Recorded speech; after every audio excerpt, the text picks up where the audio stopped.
Racing isn't easy, but experiencing it is.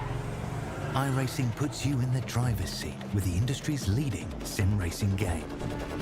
Drive on laser scan replicas of the greatest racing circuits from around the world. Go head-to-head against other drivers chosen by skill-based matchmaking to ensure competitive racing at every level. Compete across all your favorite series. In officially licensed cars, engineered to deliver the most accurate driving experience possible.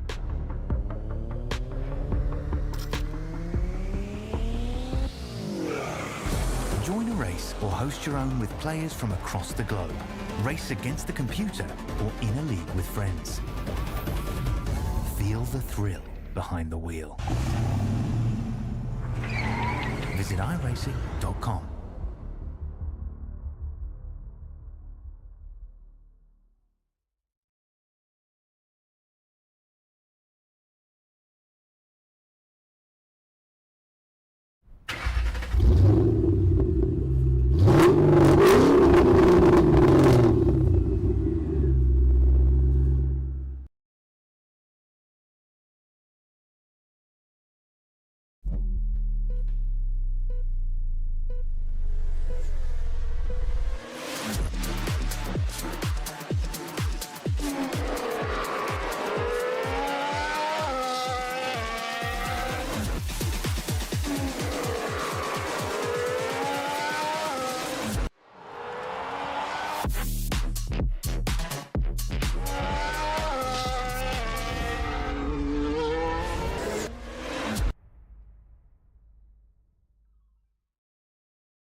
Good evening, good morning, good afternoon, ladies and gentlemen, and welcome back into the Racekraft Simulations V8 Veterans for Season 24. Round 1 this evening for the Split 2 action out at Circuit de Spa-Francorchamps. I'm your commentator here tonight, Hamish Munro, joined, as always, once again by the great Brett Fisher alongside Brett. Massive night of racing on offer for us, 250 Ks around Spa on the eve of the Spa 24-hour weekend for GT and sports car fans out there. We bring the roaring V8 to the supercars here with some over 40s action, which is bound to bring chaos and bound to start us off on a hot note for season 24. Mate, I am absolutely pumped. Season 24, let's go. Let's get it all fired up. Tonight's going to be a great start to the season. I've got a feeling in my loins. It's going to be exciting, and hopefully we've got the kick-off to a fantastic season like we did last season. Well, I think it's going to be tough to beat last season as a whole. Last season, cinema masterpiece. It was like it was put together by some of the world's best directors and producers out there, because it just turned into, as I said, pure cinema from the start to the finish, for the ups and downs, the ebb and flowing of the championship, to come down how it did, and to crown Matt Muggleton as the season 23 Split 2 champion. It was heart racing throughout the whole season. If drivers weren't or didn't see the split reveals last weekend, of course we have drivers coming up from Split 3. We have a driver coming up from Split 4 in Luke Powell. So he jumped 2 splits. We have not had Ray Smith come up from Split 3. He's jumped all the way up to Split 1. And then, thank goodness. Yeah. For the drivers out there, thank goodness for the team owner of that particular outfit. We'll see how he goes in Split 1. And then there's also been some relegations from Split 1 as well. So last season we got no relegations. That made the season an absolute blinder comparatively to the season prior, which was still a good season, but last season was a lot more competitive at the front of the field. This season, though, could be just as competitive because we've come into it where drivers are on wood in terms of license points penalties. They've really got to be cautious because they have now carried over from last season. They reset them for last season. They've now carried over. So drivers have now got to be cautious and careful coming into this season in how they drive, how they approach every single race of every single week. It is important that drivers stay clean. We spoke about it pre-show, Brett. This season, more so than last season, is going to take consistency to win the championship. I'm a believer that you're going to need at least 2 wins to win the championship. It'll be a hard yakka job to get it done with 1 win. So I think the winner's going to need at least 2 wins, and they're going to have to be ultra consistent to win this title. If you find yourself in the position with license points penalties that you cop your pit lane start and then you cop a round ban, I think that's pretty much almost going to put a line through your name a little bit because you can't drop your ban round. You have to take the 0. So that's going to make it a whole lot harder, and it's going to make it hurt a whole lot more. So drivers are going to have to be cautious in regards to that. Let's have a quick look, though, at one of the longest circuits. I think, actually, no, it is the longest circuit on the calendar, particularly for the layout itself. It's not the longest circuit that we go to, but we're using a different layout of that other circuit down the line in the season. Not too far away from Brussels here in Belgium is Circuit de Spa-Francorchamps, just on the northern edge of the town of Francorchamps itself. We trickle our way on down to check out what I believe almost looks like an Uzi. It's very, very gun-shaped is the shape of this circuit. It's a long circuit as well. As I said, very well known for the Spa 24-hour. The iRacing official for that event will be going live very, very soon. The real-life racing event will be going live this coming weekend. Super Pole's already happened this week. The race goes live tonight, actually, for the 24-hour. It all starts on the main straight up towards La Source at turn 1. Tight corner, turns back on itself. With 40-plus cars in the field tonight, Brett, I think it's going to be an early spot for carnage. We could very well see a lap 1, turn 1 incident tonight. If they somehow survive that, they then have to get the power down, get the car up to speed for the run-up through Eau Rouge at 2, Radillon at 3 and 4, to then try and maximise their pace down the Kemmel Straight. Now, the difference about this circuit is we are running the updated 2024 variant of the track with the wider bearing at Radillon, where you got a lot more runoff to the left and you got a little bit more runoff to the right as well. So if you make a mistake up through Eau Rouge, you can then at least kind of cross the track at Radillon. But the issue with it is the slowdown that you cop of it is absolutely monstrous. It's still easy to get an off track. It's still easy to get an off track and a slow down through that section of the track, and it took in practice me quite a fair bit to get a good line through there and be comfortable coming through there. Yeah, I think I saw through practice as well. Rear end of the car's getting a bit loose up through Radillon too, so hopefully the drivers can keep that in check tonight and how the setup's going to really suit them. If you can make it down the Kemmel Straight, though, you get up to Lacombe at 5 and 6, then to Malmedy for turn 7 as well. Again, this is a good passing opportunity. Could be an area where we see issues happening. Another thing as well, before we move away from the Kemmel Straight, last time we were here, massive accident on the Kemmel Straight. That then caused us to cop a safety car. We could see that happen again tonight. Drivers are going to have to be cautious. It is a fast-paced area. If you can get through 7, you then get down to Rivage at 8 and up towards No Name at turn 9. This is, again, a difficult section of track. We saw some cars getting loose through the other splits across the weekend. If they can keep themselves tidy, they can then set themselves up for a good run through No Name and not trying to run it too wide into the sand. There again, there's a little bit more of a wider berth there with the updated variant of the circuit. So you got a little bit more wiggle room through there, but you're trying to get the run down towards Pouon / Double Gash for turn 10 and 11, and just trying to get the car through there, very difficult. You are dancing on a knife's edge through the double left at 10 and 11 there, Brett, and keeping the car balanced so you can get a run down toward Lefang at turn 12, 13. I'm such a child. I had to have a laugh at Pouon. Both names, to be fair, are very, very taut, we'll say. They're very, very taut. Keep going, otherwise I'll just keep laughing about it. So then the rundown towards 12 and 13. Good opportunity for side-by-side action through here. If you set yourself up at 12, you can then get the outside run at 13, which then sets you up for the inside at 14 at Campus. And then the run through Stavelot for 15 as well. Tough off-track through here. Run it a little bit too wide towards the sand trap on the left. You'll cop the off-track for it. That's one thing that drivers are going to have to be careful of tonight is the off-tracks and how many can you get. You've got 17 to play with before you get a penalty, and this is one of the toughest circuits for it. If you can make it through there, you then start the long, fast run towards the end of the lap, starting with curve Paul Frere, and then up towards 16. Then at the infamous Blanchimont at 17, where we can see drivers getting loose, getting caught by the outside curb and getting sent hard left into the wall, or running it too wide and getting hard right into the wall as well. If you make it through there, you then get up towards the bus stop chicane under brakes at 18 and 19. One of the tightest corners on the circuit, can offer an overtaking opportunity though. So I think for tonight, if you can keep yourself clean, keep yourself out of trouble, keep yourself out of pit lane, you could do well. But it is one of the toughest circuits that we could ever start the series with. And it is honestly going to separate the contenders from the pretenders in the very first round, Brett. It is going to separate them straight away. Yeah. This layout has been used ever since 2007. The circuit was first opened in 1921. 7.004 Ks, 4.3 miles in the old language, 19 turns in a clockwise direction. Course well known in recent history for the deaths of two long drivers. Probably the more famous of the two was back in 2019 during an F2 race across the F1 weekend, the loss of Antoine Hubert as well. So that's what this circuit's kind of become infamous for over the period. But in saying that, we come into this season with, plenty of butts on seats, plenty of heads on a swivel in terms of how is this season going to play out, Brett. And I think when we look at the calendar, this season looks to be an absolute cracker, just to steal your line from you.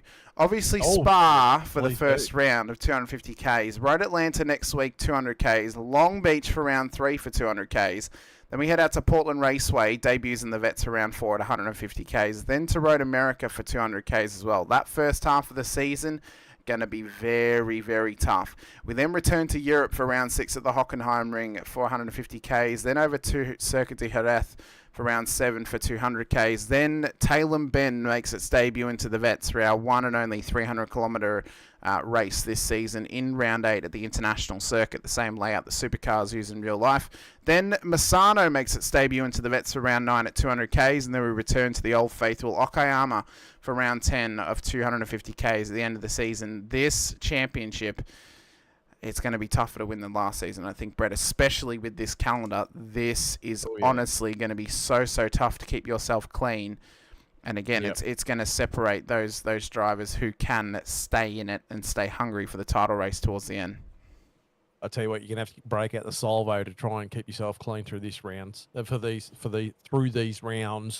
It's going to be one intense race after another, and you're going to have to try and make sure you get through cleanly. And as we talked about before, consistency is going to be the key. Trying to put yourself in a good spot all throughout this season and keep the points coming in without trying to sort of just do those silly mistakes and get yourself in a tangle. That is going to show that at the end of that, we're going to see a champion no matter what. And it's going to be a well-thought-out battle, I think, throughout this series.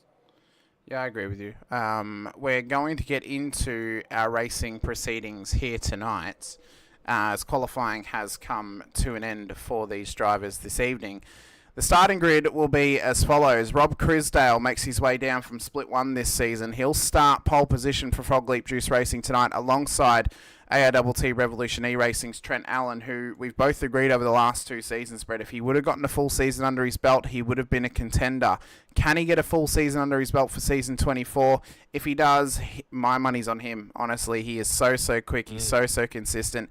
He's going to be one to beat. Chad Viger returns to form and starts out of P3 alongside Bruce Tannock, who comes down from Split 1 for Mag and Turbo Motorsports out of P4. Craig Friend, Luke Powell then line up alongside each other. Friend coming down from Split 1, Powell coming up from Split 4, so you couldn't get more opposites starting alongside each other inside the top 10. Mick Clifton, Mikey Harland then gets us to our third and fourth returning split 2 drivers on the grid in 7th and 8th, with Damon Fisher and Robbie Griffiths makes his return to split 2 for the first time in about 8 seasons. He'll start inside the top 10 for Fishy Motorsports. Shane Randall continues his strong run of form from last season, starts at a P11. He was the best of the rest last season. Technically, he is the number 1 seeded former split 2 driver of season 23.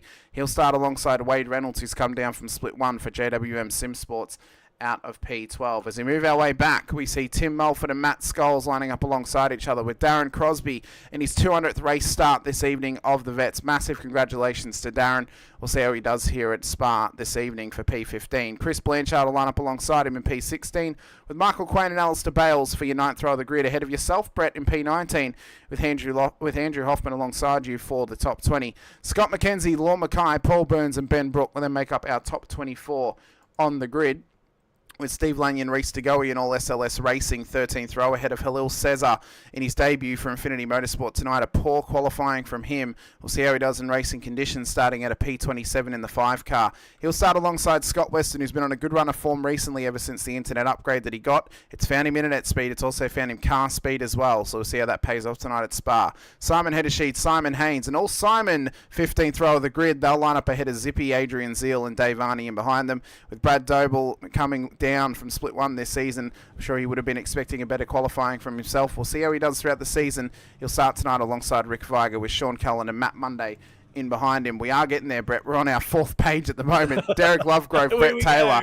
Jeremy Bush, Peter Baxter ahead of Mark Houghton, Matt Stoyles, Nick Hasler, Richard Barella as well, Todd Duggan and Michael Jones not setting times in the server. Greg Shelton joined the wrong server at the start of the night.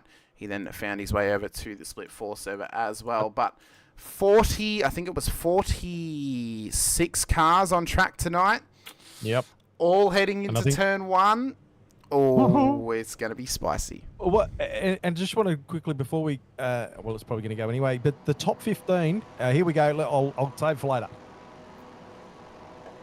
So let's see how they do on the run down towards turn number 1. It's lights out for season 24 as Crisdale leads us away. It's a hot start from Tannick in behind. There's a bit of door-to-door action already as they scramble down towards 1. Look at how many cars there are coming through. Do any of them survive? Huffy's been spun round and it's chaos already at turn number 1. Drivers are having to take evasive action out into the sand. Still more going on ahead. There is. As well, there's people going absolutely everywhere. Up front, we're getting a nice little runaway. But that was crazy through turn 1. That was absolutely mental. Absolutely mental. So many cars on track and towards turn 1, and it was literally a blink and try and survive as best you can. That was the thought process for the drivers here tonight, it seems. So as Crisdale leads us round, we can check out the battle for first place already. So he's got a nice little lead already over Viger, but Chad's gone with him. Yeah, but Chad's come up with him too. Like Crisdale pulled there, but you can see the attitude on Chad's car. Like he's closed up really strongly there, although he's dropped off dramatically there. I wonder if he's had a slowdown. Quite possibly could have copped a slowdown at some point. That's one thing drivers need to be cautious of. Not only when they get the slowdowns and where they get them, but actually serving them correctly, of course. Cannot serve the slowdown on the racing line. Got to get offline to serve it. Could lead to some penalties if drivers are found out to be doing that here this evening. So as Crisdale leads us around from Puon up towards 12 and 13, Viger's done well to go with him at this stage. Unfortunately, the early losers out of all that carnage that happened back there: Brook down 22, Blanchard down 28, Burns down 19, Hoffman down 21, Crosby in his 200th race start down 24, Bales down 10 as well. So not the hottest start to the season they would have been after, but they'll be hoping that they can continue pushing on forward. So Robert Crisdale up, obviously going well in front at the moment, but Chad Viger up 1, Trent Allen down 1, Bruce Tannick is 4th where he started, same as Craig Friend, Luke Powell, Mick Clifton, Mikey Harland. And then out the top 10, Robert Griffiths is in 9th, Shane Randall up 1 in 10th. That rounds out our top 10. So as we run it round to start lap number 2 of 36 here this evening, we have officially done 7 Ks of season 24 as Matt Scholes is off the road and it's down at turn 1. And I think you may have been involved as well, Brett, because think I saw you dropping a couple of spots there, taking evasive action, perhaps. Taking evasive action, and there was a bit of a melee there, so I just had to slow up a little bit, and a couple of cars got past me, but that's okay. That's all right. We'll work it out. So there's been some hot starters down the field too. Michael Jones up 16, starting from the back of the field. Matt Stoyles up 11 now, starting towards the back. Mark Houghton up 13. Good to see him back in split 2. Been a little while from Mark. Had a very strong season last season. Pretty hard though to contest the dominance of Ray Smith from split 3. That's why he's gone to split 1 this season. But for Mark, hoping for a strong run in his return this season. Matt Monday up 12 at the moment. Brett dropped a couple of positions there. You didn't cop a slowdown, did you, like Scott McKenzie? Nope. Okay, just took and lost some overtakes there, it seems. I think that was all it was. It was just, getting a few cars sorted out and things like that. So this is looking like a hot battle pack here. Cesar's had a hot run off the line as well. He got kind of held up in that initial incident at 1. Found his way past, though. He's already up 6. Zippy up 12, and a great start from him for Team AJR as well. I was just about to mention Zippy. He's done really well to get himself up there, 11 spots. Obviously taking fantastic advantage of some of that melee. You know what I'm trying to say? Melee. Melee, yeah. I'd call it lap 1 melee. You say Minogue, I say... Manouge. Yeah, whatever it was. Who knows? But, Zippy doing really well there. Scotty as well, up 11 too.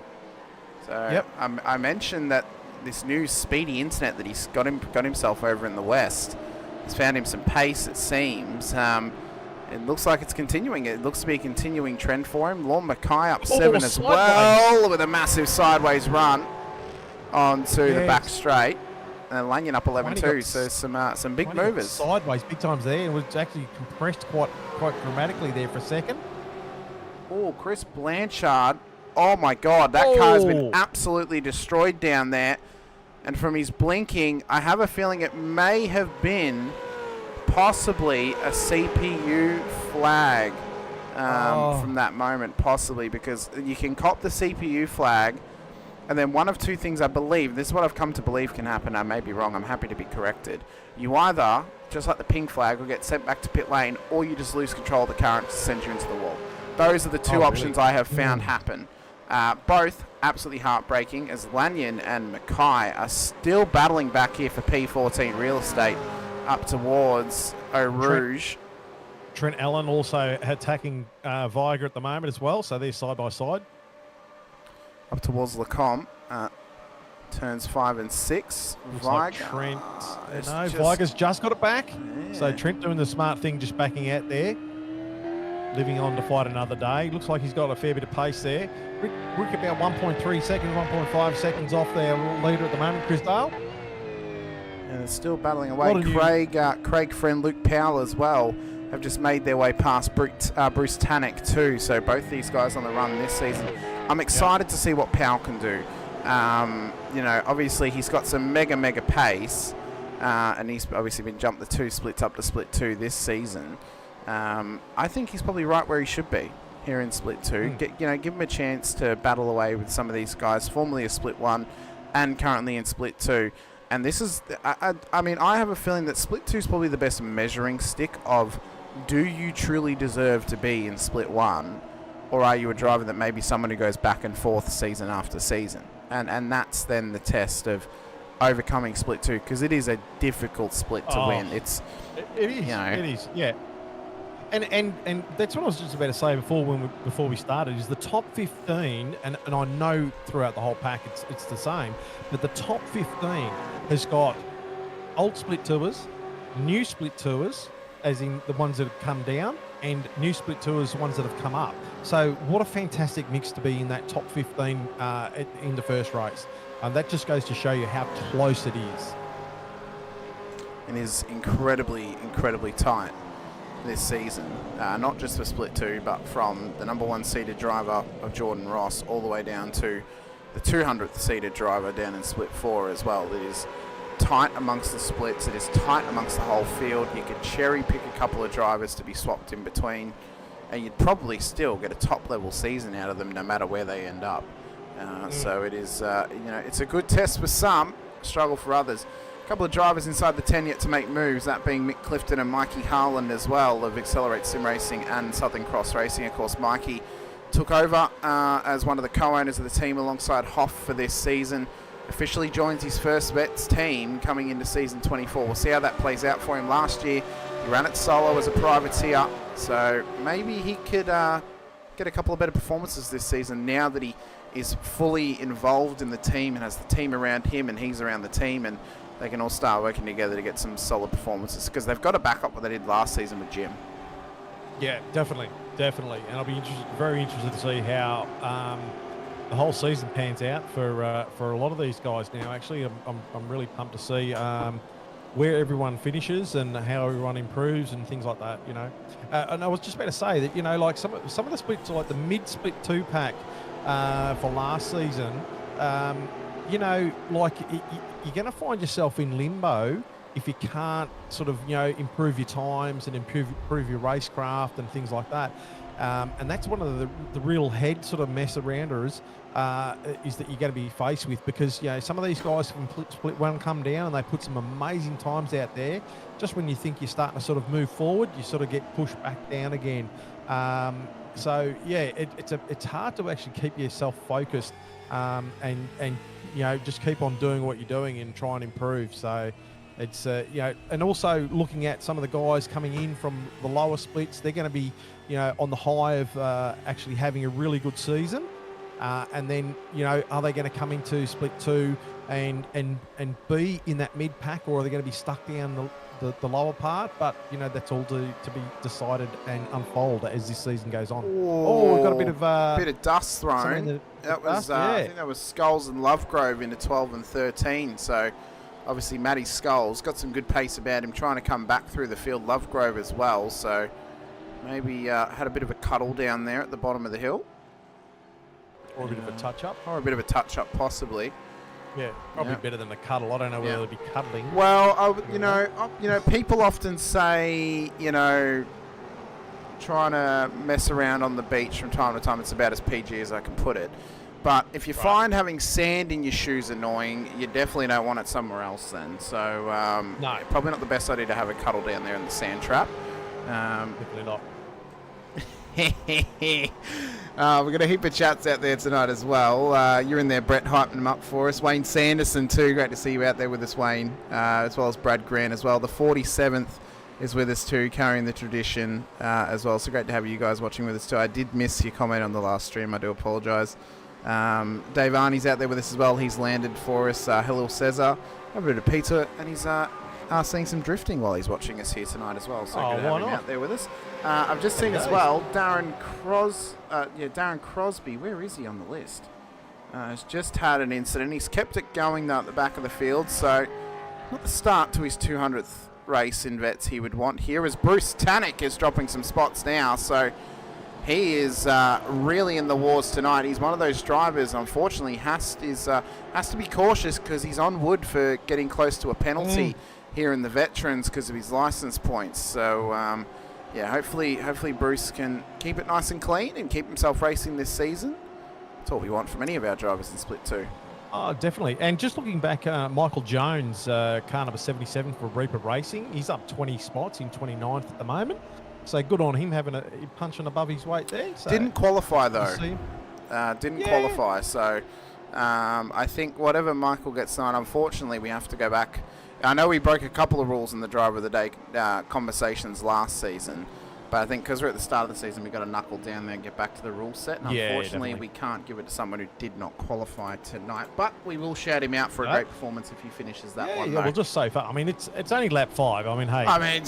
If we're deciding it on lap 5, something wrong's happened if we're deciding it by now. We've also still got chats out there too from Matt Muggleton as well. Great to have you out there, Matt. Damon Fisher in the chat with us too tonight as well. Mikey Harland out there with us, as well as Sly Kiwi too in the chat with us. And Mark Poynton, great to have you back in the chat with us, Mark. And Matty Monday's out there with us too. Mikey commenting, Hamish sneaking cameras into my car while I'm off getting a pie. That's what happens, Mikey. Wade Reynolds just going into pits by the look of it. Yep, so an early stopper of JWM Simsports for Wade Reynolds. Had the pleasure of commentating for quite a few seasons with one of his teammates / team boss, Brad Hudson. So shout out to Hutto of that team there. Good to see Wade coming through. Actually, no, it's a drive-through. It's not actually a pit stop. Sorry, so there you go. he's having a drive-through pit lane. So obviously got smack on the wrist for something. Yep. Adrian Zeal in the chat with us too. Only pick left-handers. Zippy. He's confused me with that one, to be fair, but Zippy often can confuse people. It must be a zip. Yeah, it's probably a Zippy thing. Yeah. So just looking at Lorne Mackay up, or he's just actually Tim Mulford. He's just overtaken Tim Mulford, 12 spots, 12th place, 10 spots. Steve Lanyon's up 11 spots in 14th at the moment, and Scotty Weston up 13 in 15th at the moment. So good little battle pack going on there. Not too far off him as well. Halil Cesar up 9 into P18, so he's only one away from his 10th overtake of the race, it seems, as Wade Reynolds has rejoined from pit lane, and he's actually had an off track, so not the start to his season that he would have been after tonight. Zippy's also up 12, which is a great effort. Monday, Houghton, Jones, Taylor, Stoyles all up in the double digits as well, so this has been a great start of the race for them. Got Andrew Rushworth in the chat with us too, so absolutely fantastic to have you joining us once again tonight. Great to see the old Split 2 drivers joining us as well, trying to check out the lay of the land that they left behind. Yeah, they just can't get away from Hamish. No, they can't. They just love it. They can't. No, They just love it. Pulled at their heartstrings too much when they left us. That they refuse to leave us now. So I must just give a quick shout out to Brad Doble too. He has been as crook as a dog for the last probably half a week or so. He was fighting the flu or whatever it was, and he was pretty crook. And he didn't get much time to practice. And we weren't even sure that he was actually going to make the race last night. No, the night before, Thursday night. Sorry. And so he's great effort for him, even though he's out in 32nd. Don't hold that against him. I think he's a much better driver than what he is. I do as well. Yeah, it's just purely for the fact that he was crook as a dog. Yeah, I've seen what Brad can do before. When I've had the pleasure of calling his races in SRW quite a few seasons ago. So looking forward to see what he can pull out of it this season. Yeah, definitely. And I'm actually quite looking forward to him, sort of having a decent go, because I think and I'm hoping him being in this split might actually help me raise up a little bit too. So. As Reynolds is back in pit lane, I'm going to assume for an actual stop this time. Surely not a second drive-through in the brewed coffee entry. Logan Barnett in the season as well. In the season, in the chat with us as well. Great to have you back in here with us. Well, I mean, he could be here every single week chatting away with us, possibly. He's saying, feel like this is going to be a great season in Split 2, solid lineup. I think it will be as well, Logan. But Hey, it's Saturday's not on Saturday nights anymore and hasn't been for years. I was going to say, I don't think it's on at all anymore, is it? I think that show was taken off the air many years ago, surely. That's right, yeah. So it's not on anymore. So come and join us on a Saturday night. There's nothing better. No, that's right. That's right. I agree with you, Logan. I think the season's going to be great. It's going to be so tough to beat the pure cinema of season 23, though. That season, I think if you cherry pick single races, then you're missing out. You've got to watch it from start to finish. I'm actually going to take the time to go back and watch it. As much as I hate watching back my own broadcasts. Tannick on Griffiths does the job. That's a great move on him. Mate, don't write off this bloody season. I'm not. We're only 7 laps into race 1 season 24. I'm not writing it off at all. I think I'm just getting going. I'm pumping it up. Every season of the Gen 3 era has had something different about it. So obviously the first season it was a record breaker season in terms of breaking win records and stuff like that. This last season was probably the closest season we've had for a long time. This season, I think, the flavour of this season, I think, is, as we mentioned, is going to be consistency. It's staying consistent, staying in the battle, staying in the top 10, and trying to get wins when you can. And I think if you can win races early, you're putting yourself in a much better position than trying to chase them towards the end of the season. Because you might get to round 9, round 10, find yourself in the championship battle, but without a race win, you really need a win or two to keep yourself in that fight, and that's what's going to be important. But I think similarly to last season, Brett, we're not going to know who are the contenders until like round 5 or 6. That's when we're going to know. Yeah, and we'll talk about the points throughout the season, of course, but you got to take the points with a grain of salt, because any week a driver can miss a race, or any week a driver can have a poor result, and it completely changes it on its head. Yeah, look, things are going to happen, and as we alluded to a little bit earlier, that license points is going to play. It's going to play into this series, and I think that's going to be playing more than what we'd probably not hoped, because it is what it is. But we'll see how that all unfolds. So just at the moment, Chris Dar's still out in front, so he's doing well. He's got about nearly 2.5 seconds on Viagra at the moment. Brendan Allen having a great little battle here with Powell about 2 seconds behind them. I select the right camera that I want. That's all right. I mean, and then further back, that little paddle pack that we were looking at before, which was Tanak, Griffiths, Randall, and Fisher, brother Fisher. That's a great little battle pack there too in the top 10, 11. And there are some battles going on further down the list as well. Got some great battles happening here. On board with Shane Randall, who sits in the middle of this little battle pack. He's got Griffo and Tanak ahead of him. And then Fisher being Damon and Mackay in behind.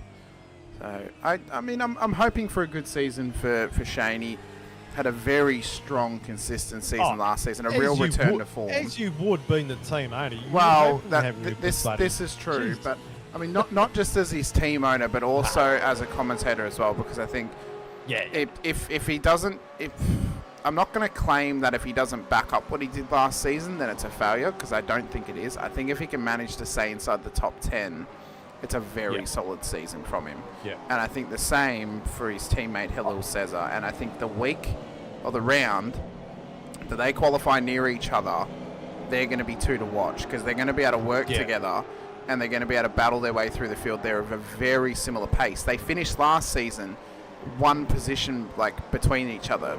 Shane was 6th, Cesar was 7th. So they were they're the two top seeded split 2 drivers of season 23 who remained in split 2.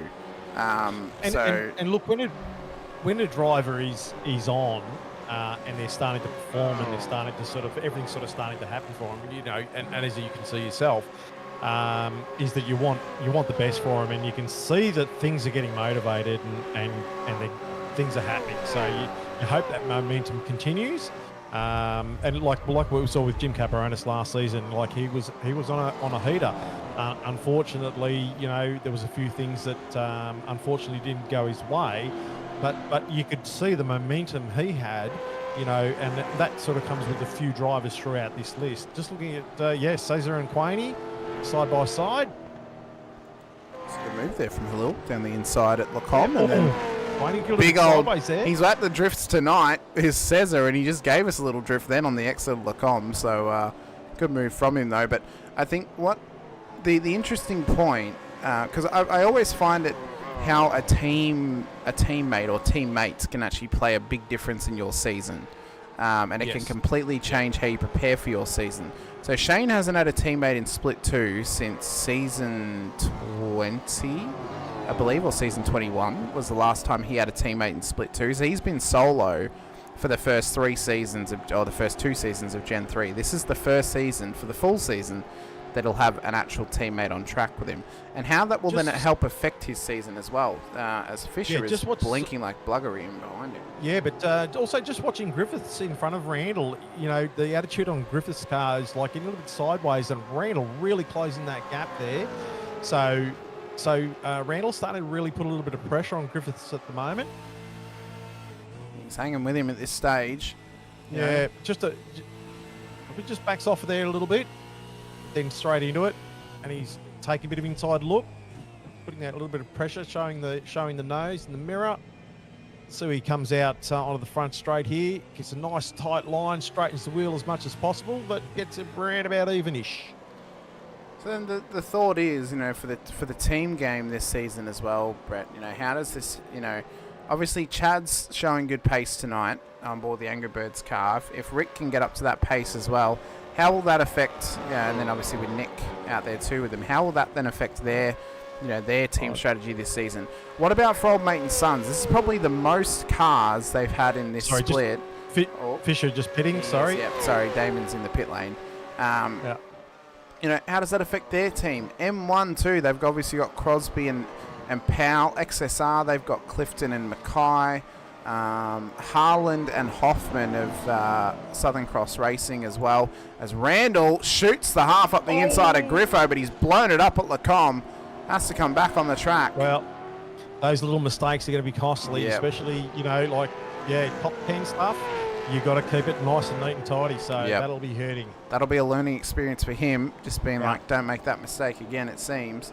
You know, Talking about learning curves, and I think you're alluding to what I was getting at.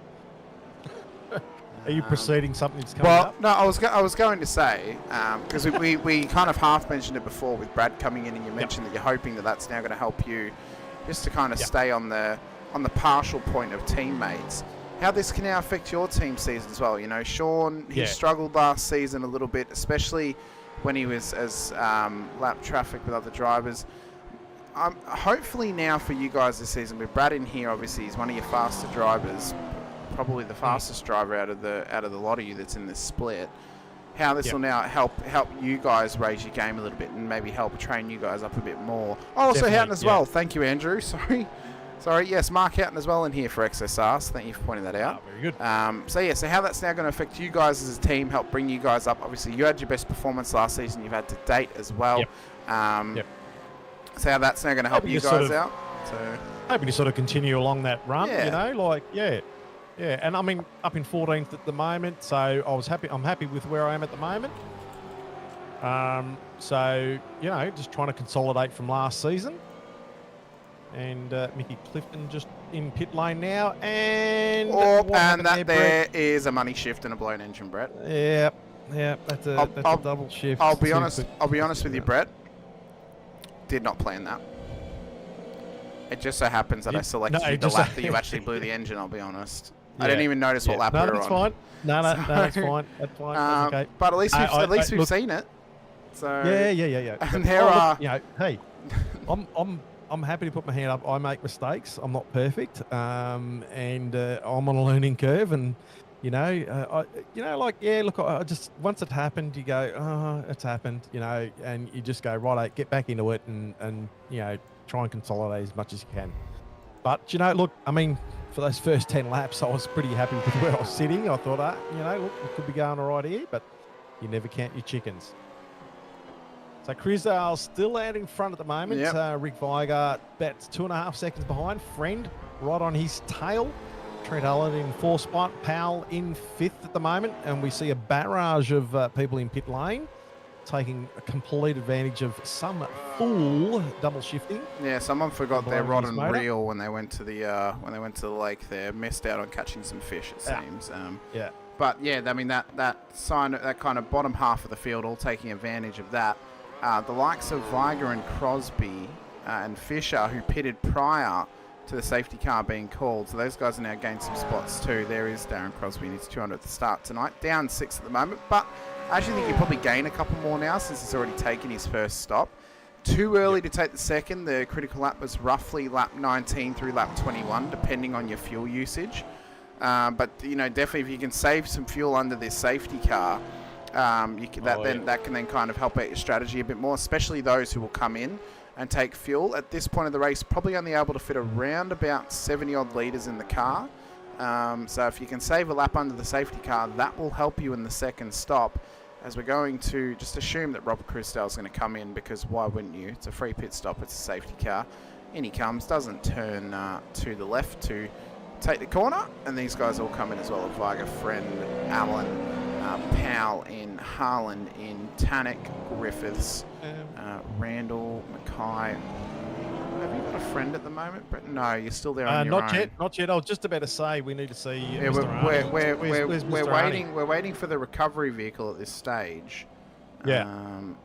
Dave Arnie, he has pit at the moment. We've got the update on Hoff's performances tonight by way of Ukraine, so we appreciate those. I mean, it helps actually, because those guys are now focusing on where Hoffy is, so that actually helps us talk about Hoffy a little bit more. Hoping for a strong season from Hoffy this season. Obviously new team dynamic. doesn't now have to put the focus into Jim, trying to support Jim's championship. For the start of the season, he can try and support his own, see how Mikey does. If Mikey's on for a hot season, then they may put some more support into his run as the top half of the field have all come in.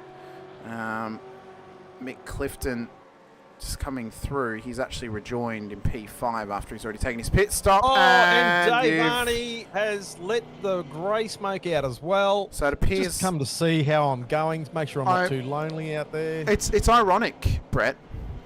Your last name's Fisher. Yep. And that car is, that team is well known as the Pelicans. Yeah. Yeah, he's just picking up the scraps. Yeah, he is. He's coming to pick up a bit of fish out the ocean, and the recovery vehicle, unfortunately, is now stuck there. So drivers are behind the safety car at the moment. We expect a wave around to come the way of Ben Brook, who is still out on track and a lap down. His teammate at the moment, Rob Crisdale, leads the way. Chad Viger and co making their way up as well. It's good. You know, each team's got to have their fans out there, and we appreciate you keeping an eye on Hoffy as well. Because again, I mean, you guys are giving us updates on Hoffy whilst we're focused on other things, so it means we can keep up to date with him, and then anyone else out there who's watching and supporting their favourite team in the field, they can keep us updated on them as well. Because more updates we get, the more we can talk about whilst we're watching something else. So it's good to see. I think at this point, Brett, I mean, the strategy now surely is going to be, well, I mean, for you, it's get the new engine put in the car. Get back to pit lane. Quickest engine change in history, mind you. I'm saving fuel at the moment, though. Could you? And it'll be an interesting thing for the future. Maybe Vets Admin can think about it. Limited engine sets for the season. So if you blow your engine a certain amount of times, you've then got to pay for it if you do it again. So, say you use up 5 engines and you do it a 6th time, you then got to pay for it with championship points or something. It would really hurt you then if you copped a blown engine at some point. Yeah. I don't like that idea. Obviously, because you'd only have 4 left, or. Well, that's right. Yeah. But yeah, I don't know. I mean, because I blew 2 motors last season. I think was it 2 motors last season? I think it was 2. And I've never really done it before, so I'm just, when you're doing the downshift, I'm just downshifting too quickly, and it's just anyway, happens. It happens. Apparently, Zippy's got a new bonnet. Oh, it's a shuttlecock. That's on his bonnet. So last season, Zippy had the rooster on his bonnet. He had his cock on his bonnet. Yeah, the rooster. And now he's got his shuttlecock on his bonnet. All I can ask is, where's the SpaceX branding on that shuttle? Yeah. Let's ponder that. Hopefully he doesn't have a badminton performance here tonight. No. We're not in a rally here, Brett. We're in a supercars race, so. Yeah, we are. Yeah. Yeah. I'd just like to go through. Look, Crisdale still out in front at the moment, doing a great job. Chad Viger, 2nd spot at the moment. Craig Friend up 2 spots in 3rd spot. 4th spot, Trent Allen. Luke Powell up 1 spot in 5th place at the moment. Tim Mulford up 7. So nice. He's taken track position. So I think Tim is hoping for a long green run where he can now build gap back to those guys he was battling prior to the safety car. So this could play out for him. Mick Clifton, Lorne Mackay, 2 of the XSR cars in the top 10 now as well. I think Lorne's also taken track position. He's done about a 24.33 on his stop, so he'll be hoping for a similar scenario. Mikey Harland, Bruce Tannick, a couple of Kiwis just at the back end of the top 10. Damon Fisher in behind them. Looking strong tonight is he's Damon. Going right. Yeah, he's going well. Yeah, he's looking good. Look, and I hope he has a good season, like we talked about before. Not that I want to beat him, of course. He's my brother. But I hope he's for the effort he does put in and stuff like that. I'd like to see him have a half decent season. I think there's not many times we don't want to see a driver do well. That's right. Yeah. At least from my perspective, for the whole field, there have been barely any, and a very, very rare occurrence.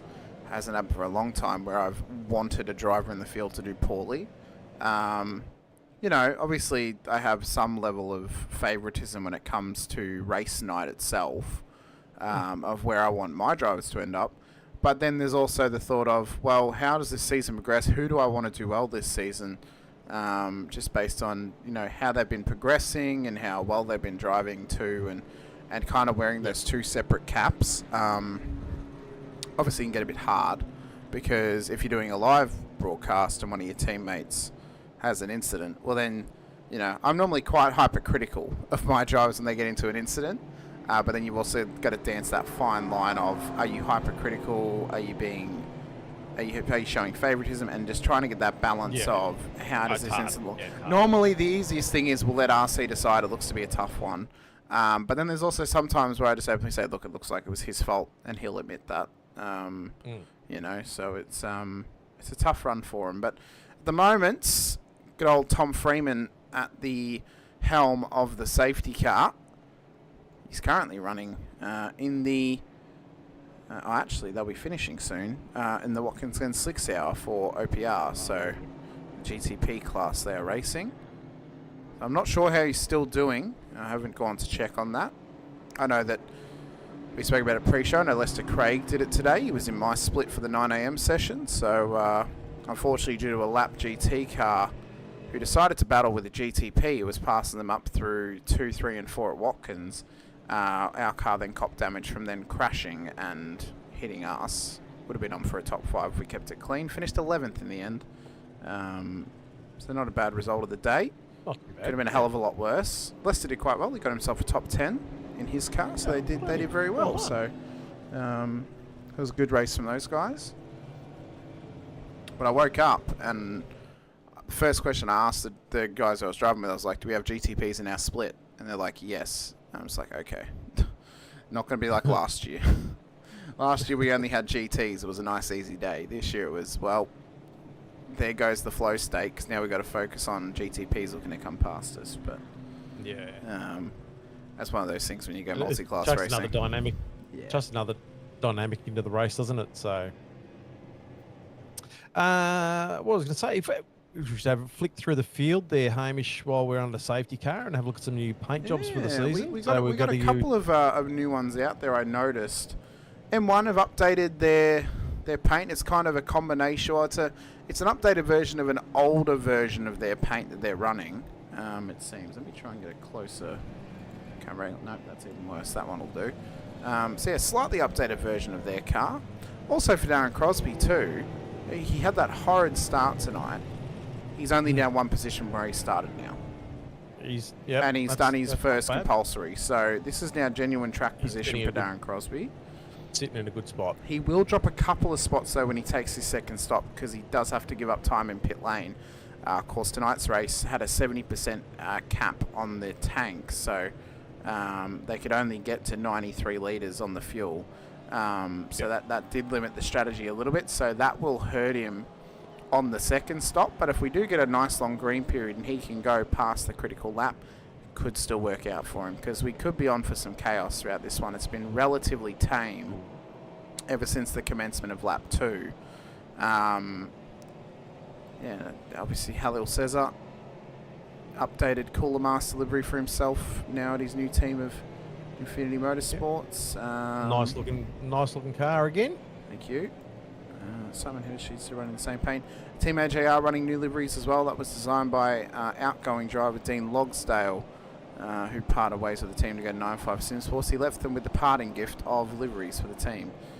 So that was very nice of him. Safety cars pulled away. Updated liveries as well for Old Mate and Sons, I noticed too. So they've slightly changed the layout of those cars. Of course, updated for SCR. They've inherited the liveries of last season, or at least the layout of Mikey Harlan, but updated to match the team. So as we come around to start lap 14 of this race, it is green flag once again as Crisdale leads us up towards turn 1. Managed to get a nice little jump there too. Like, it was very subtle, but he's got about 3/4 of a second on him. So his friend, about 3/4 of a second below Viger. So the front end just opening up a little bit there. We see Harlan and Tannick dropping back there. They are getting feisty already. as Griffo comes past. Tannick and Griffith, so they're not gonna go side by side through Eau Rouge. Oh, there they are! Tannick goes round into the wall. Big contact for the Wagon Turbo entry off the road. Crosby already looking to come at Cesar now off this restart, so he wants to get his race moving along. That was a big one, and I think he's moving again though, so doesn't need the tow. Crosby getting squeezed. Absolutely squeezed like a lemon in towards Lacombe. They're going side by side. There. Bit of a door, knocking Cesar off the road. Comes back on. Sideways action for Crosby across the nose of Haynes. Oh, it is breaking down right now. Yeah, and that's what happens on restarts. Everyone gets that little bit of excitement happening going. We're all on cold tyres. We're all close together. Let's try and force a move. So, Pedigree getting through on Crosby. Yep. So I'm going to put you on the spot here, Brett, because probably not my place to comment on it. Your thoughts on that incident at Lacombe?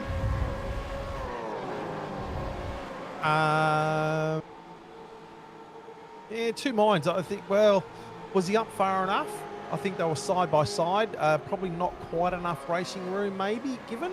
Yeah, that's a tough one. You know, and it's hard too. You've really got to probably look at the nuts and bolts of it a bit closer to make sure that everything was followed as per rules.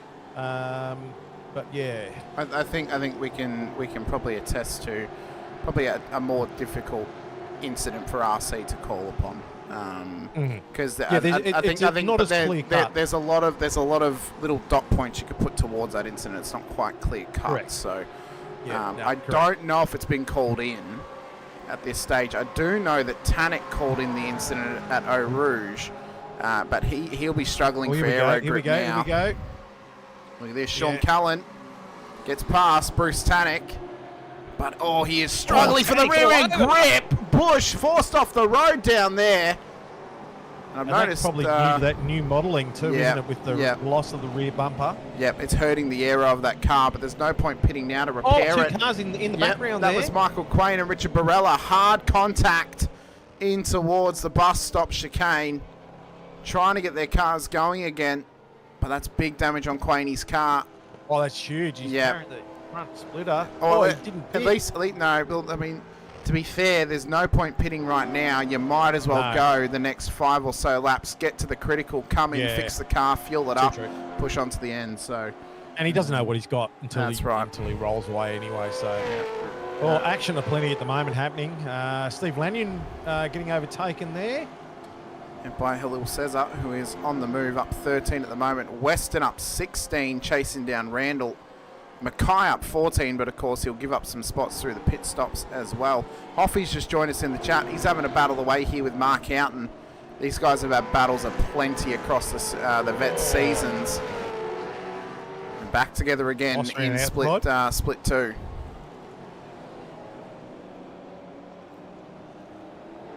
But a good goal though from him. Yeah, Houghton just tucking right back up against underneath Hoffing. Dable actually just getting himself sorted there as well. He's tucked up behind Hoff and Houghton. He's got Baxter and Cullen not too far behind him. Oh, big slide from Houghton through Puon there. How in the hell did he catch it? I'm not sure. Well, I reckon he might have had his poo on. He might need some new jocks after that one. Sorry. Oh, you love your Mark. It was too good. Probably, you know what? We're starting it off hot, Brett. You've already had one of your best of the season with that one there, so that's a top effort. Rick Viger as well, solid effort through the strategy. He pitted on lap 2. He's up 17 spots now.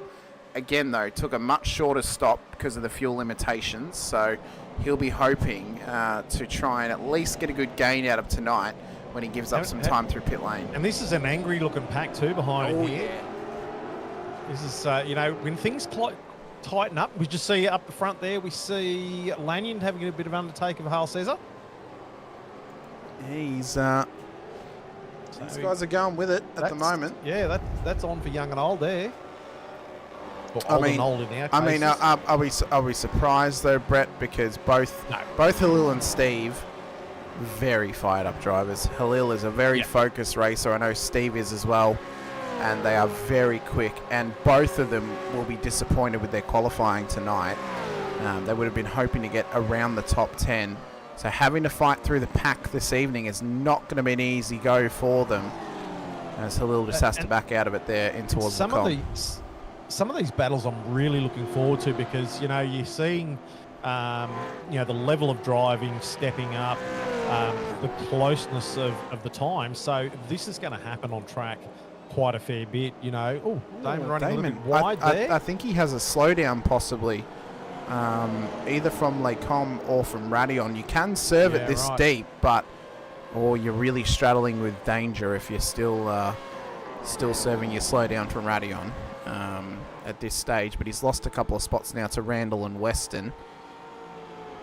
So Shane back inside the top 10, up 1 at the moment. Weston on an absolute flyer tonight, up 17. Yeah, he was going well. And I think for Scotty this season, I'm going to call it now. I'm going to call the cart before the horse here. I think Scotty is going to challenge the top 10 in the championship. I think we'll note it down. He has gotten some solid pace, and he's gotten so much more consistent. Whether he's inside the 10 or just outside of it, I think he'll be there or thereabouts. So maybe on the range from P12 to P8 in the championship. Right. I think is a fair range. I hope he does. Yeah, no, because he's just needs to get the consistency there, and he'll be there, and have a few good races. So Damon obviously served that penalty, and now he's just trying to consolidate here in keep Griffiths off his back. So this is probably one of the tighter up the top end at the moment of town. Halsler and Burns getting quite close together further down the track. Hoffy on the back of Taylor and Doble on the back of Horton. Yeah.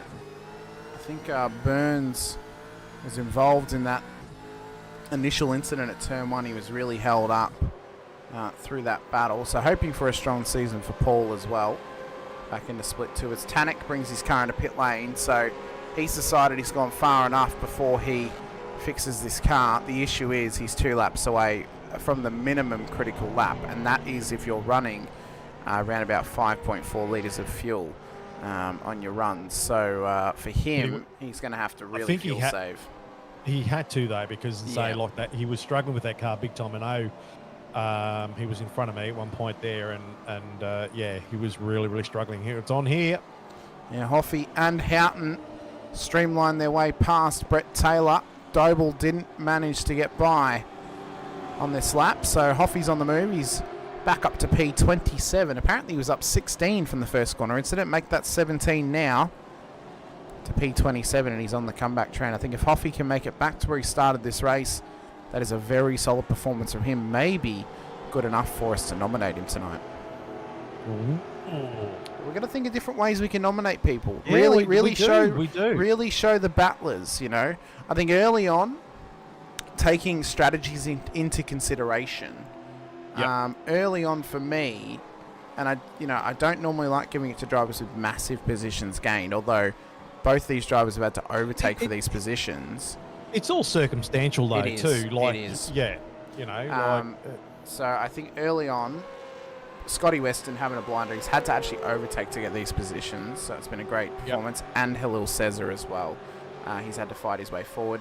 Lanyon Degoe doing well amongst this pack too. Viga, Hedesheed. Now I think out of these 5, it's whoever comes out on top that would have to get it, because they've all kind of gone together. Same with Zippy and a couple spots behind them as well. I think if Crosby can get around about to where he started, he could cop a mention too. And then I think inside the 10, maybe Clifton, maybe Harland, possibly a Luke Powell if he can get it on the podium as well, because of course this is a big step up from split 4. Now I know Powell's got pace. I know he had pace coming into last season, but this is a massive step up in different race style to what split 4 is, no matter what pace you've got. And this has got to be a huge confidence builder too for him to come into a split that he's done 2 splits. one split. No, two. He's jumped one split to get into split 2. And then being able to sort of play where is at the moment, like he's got to be happy with so far how he's running this race. So definitely one to watch. Yeah, agreed. And I think, if we can balance throughout the season the movements of drivers who've gained positions by overtaking, drivers who've strategized their way forward, drivers who've kept their position in a spot where it would have been difficult to, and then also drivers who've overcome adversity to get to a solid position in the race. That will be the kind of balance that we'll be looking for. We'll be keeping the old rule of race winner can't win it. Again, those circumstantial. We gave the circumstance of Vandermeer last season because there was the wet race, and to win that how he did was incredible. You can't win it twice in a season as well. So I'm going to actually track who we give it to each week now, so then I don't forget. I'm still waiting for my chubby bun from last season too, Jim. Come on, Jim. It's probably. You live in New South Wales as well, so you actually have it easily available to you. I have to deal with Victoria where we don't have it. Well, it's still a 4-hour trip. Plus, but next time you go to Sydney or you go to Parramatta or something, just jump in. I should make the effort. I should make the effort. So anyway, back to racing. I think having us balance that this season is going to be important.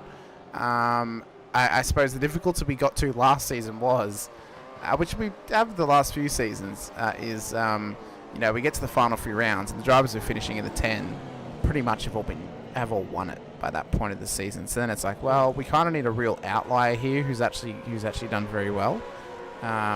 We have broken both those rules, Andrew, but again, we broke the rule of nomination twice because that was an exceptional performance, and the race winner one we did because it was a wet race. So it was that was excruciating circumstances. You know what? I'm going to say it now, Brett. I think we're going to for the rule for the wet races is the race winner can win it. If their performance is good enough, I think we can nominate them, but only for wet races. Oh, yeah. Well, okay. I think we just, Oh, what's going on there? Michael Jones has just pulled over on the side of the road at the start-finish line.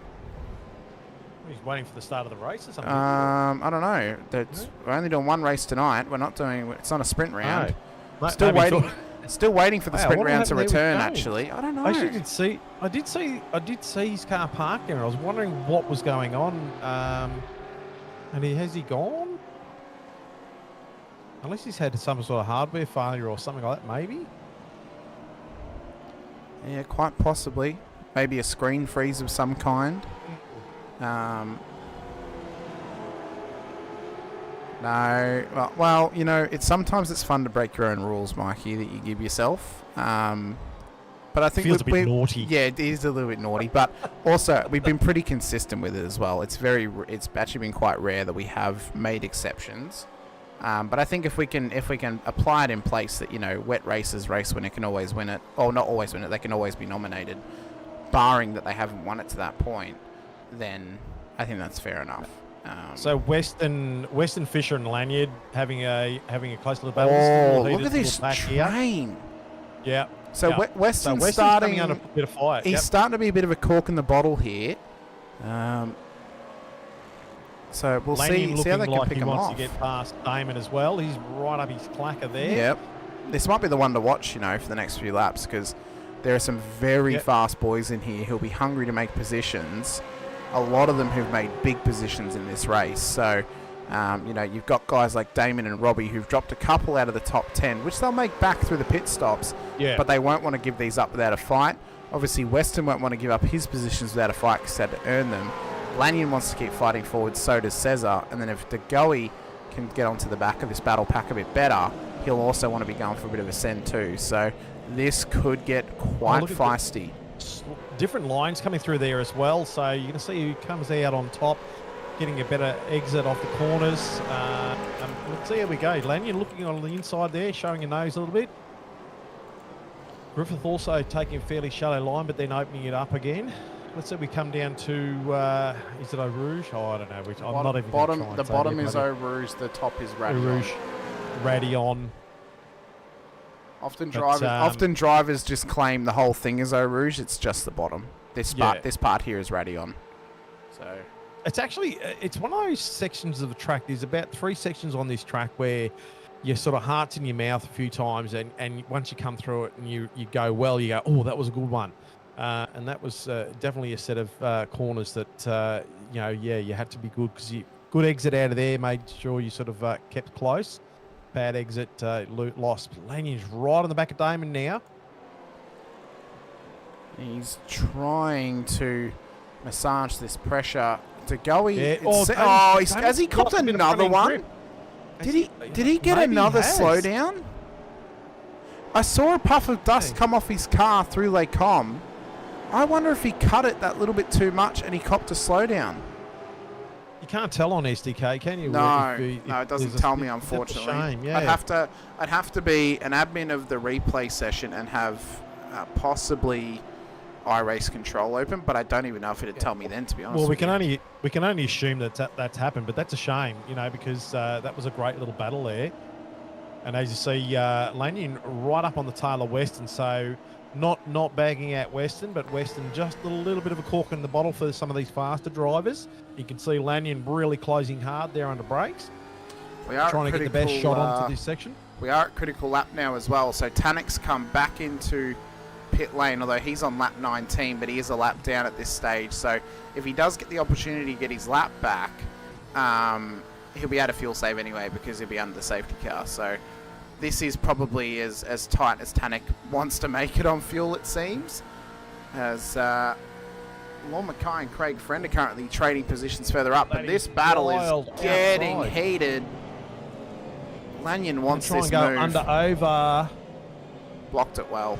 But he's got sideways a little bit out of that. Yeah, he's got sideways out of there, so he's lost a lot of traction. This has opened up Griffith to sort of try and come at him there, yeah. So Friend, Viger, Crosby all into pit lane for their final stops of the race here, right onto the critical lap. So they're obviously planning on going 16 laps on a set of tyres. It's a long way to go at Spa. It's a real tyre killer of a circuit, but could pay off for them in the end. This might even be the extent of Crosby and Viger's strategy, because they pitted so early in the race. As Jeremy Bush has gone round at the final corner.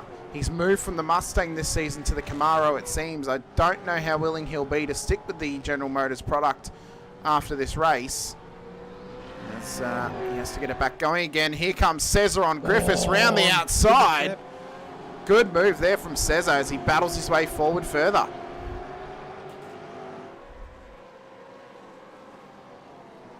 This is a great little battle pack, watching what's going on here. I mean, if this is what we get all season, with some of the tracks we've got on the lineup, Brett, we are going to be in for an absolute belter.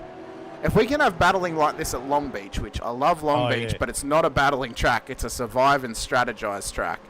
But if we can get battling like this on the streets of California, we're going to be in for an absolute cracker of a season. I mean, this is going to be intense. I had to.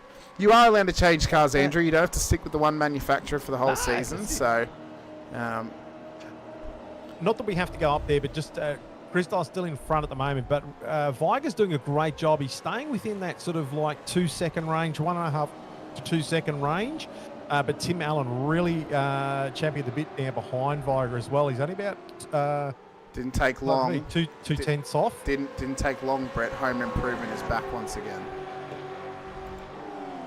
Called Trent Tim again. What? Oh, God, I didn't know. Oh, Jesus, sorry. It's all right.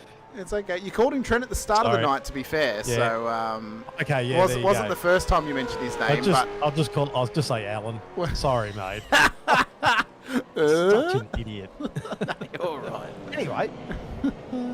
But still, this battle pack is going fantastic. Oh, we've got a spinner, Western and Lanyon. Yeah, that's a shame. You felt it coming, didn't you? You felt it starting to brew.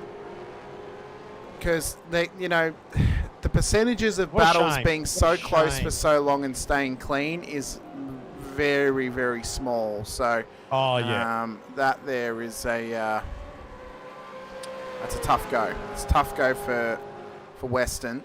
So that has now promoted Halil Cesar, who made the move on Robbie Griffiths last lap, up 17 positions and now inside of the top 10. Griffo hot on his heels. De Goey having an absolute cracker tonight too, as is Simon Hedesheed. So these 4 guys, it almost feels that, you know, I've mentioned before, if Hedesheed can get a full season and he'll be for a strong run. Same thing for De Goey, but it's tough. He works FIFO, so he can't always be there. I have a feeling for Cesar and Griffo, who could get a full season in, these are going to be 2 of the guys to watch. I almost feel that these may be 2 of the guys who are battling maybe for P5 or P4 in the championship come the checkered flag at the final round at Okayama. So, you know, don't you know, up your nose at him or anything like that. I mean, Cesar was the second seeded driver in Split 2 after last season, after the top 5 went up. And Griffo, well, he's Robbie Griffiths. He is incredibly strong. I'm still yet to see him win a Split 2 title. And when he was in Split 2, I was kind of hoping he would win one. So maybe this is the season. You never know. Never know. It's anyone's game. It's anyone's game as soon as you get to round 1. Anyone can win it. So, again, we're only really going to lose it. You can lose it quite easily. You can. By blowing a motor, you know. Definitely put you on wood very early. Tim Mulford, Lorne Mackay as well. The 2 drivers who took slightly less fuel under the stop have now worked their way inside of the top 5. Now, they will drop some time in the pit lane when they eventually come in for their final stop as well. So they're doing very, very well at this point as well. Andrew Hoffman is now up 1 position from where he started the race. In a great comeback story tonight. That there is the comeback story of the night for Andrew Hoffman. If he can stay here or keep fighting his way forward, this is a top-level performance from Andrew. This is a great performance as well. Damon saying it got 3 times in a row slowdown at Lacombe. So that's why he kept on dropping spots, was he copped the slowdown at Lacombe. As Lanyon's in pit lane, so of course he made the contact on the last lap with Scott West, and he comes through. We'll see if it's a drive-through or if it's just a stop.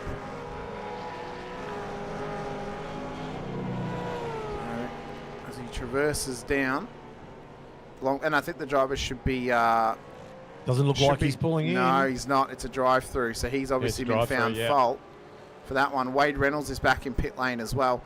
Drivers should be thankful for the fact that they didn't have to run the endurance pit lane. That is horrid.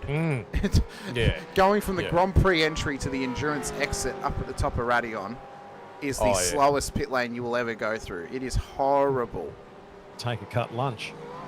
I mean, pretty much. Yeah, you could have a charcuterie board whilst trying to get up there.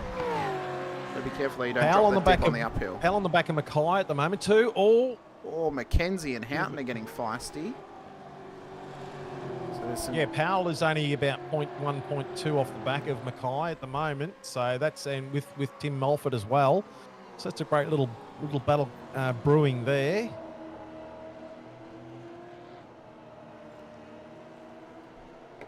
So Powell, thrown into the deep end, some would say this season. I would say appropriately placed into Split 2.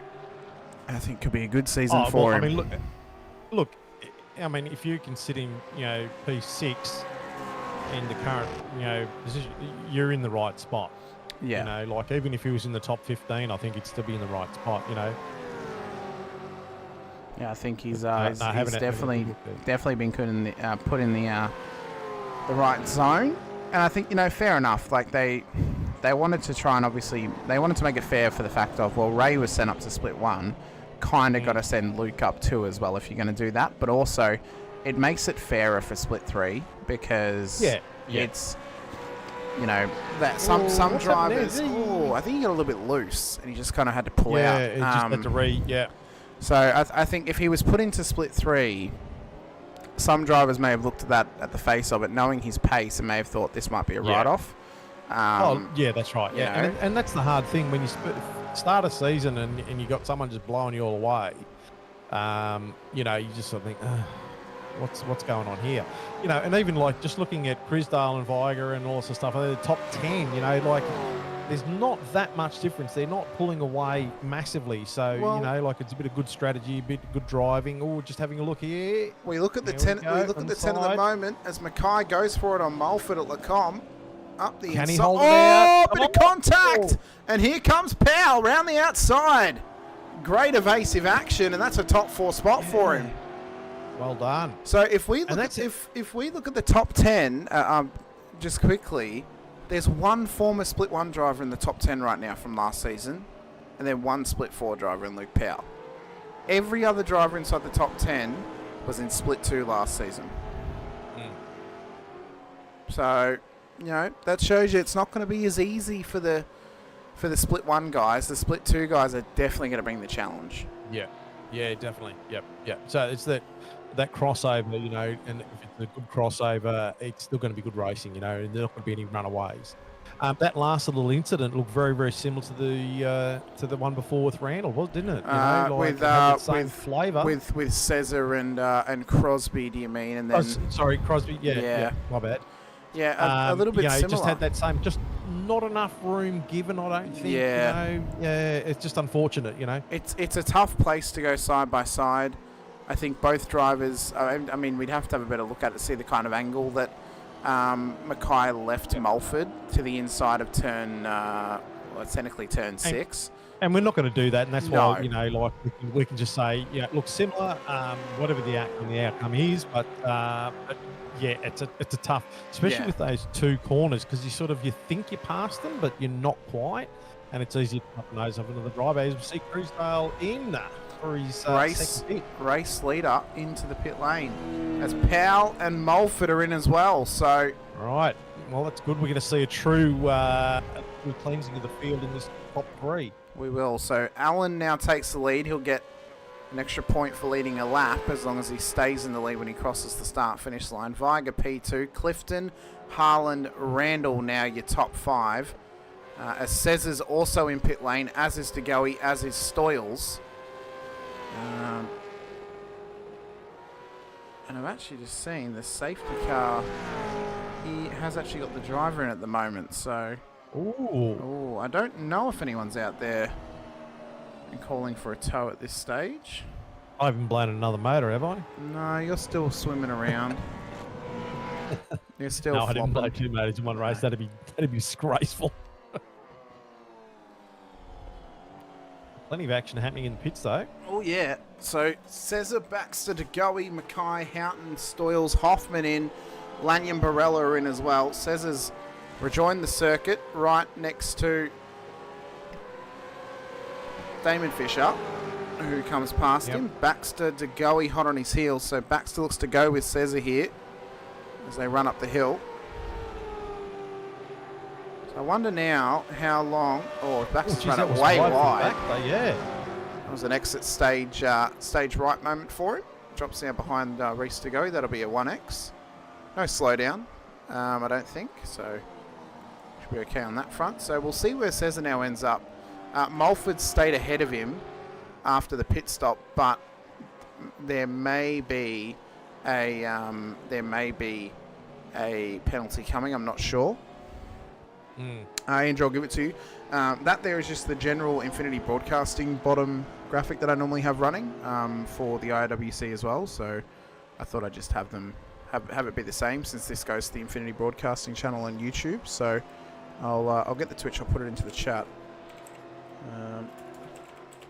And then that way, you guys can go follow Infinity Broadcasting on Twitch, and you can come support me over there during the IWC rounds and stuff like that. So just trying to build up the following on that one.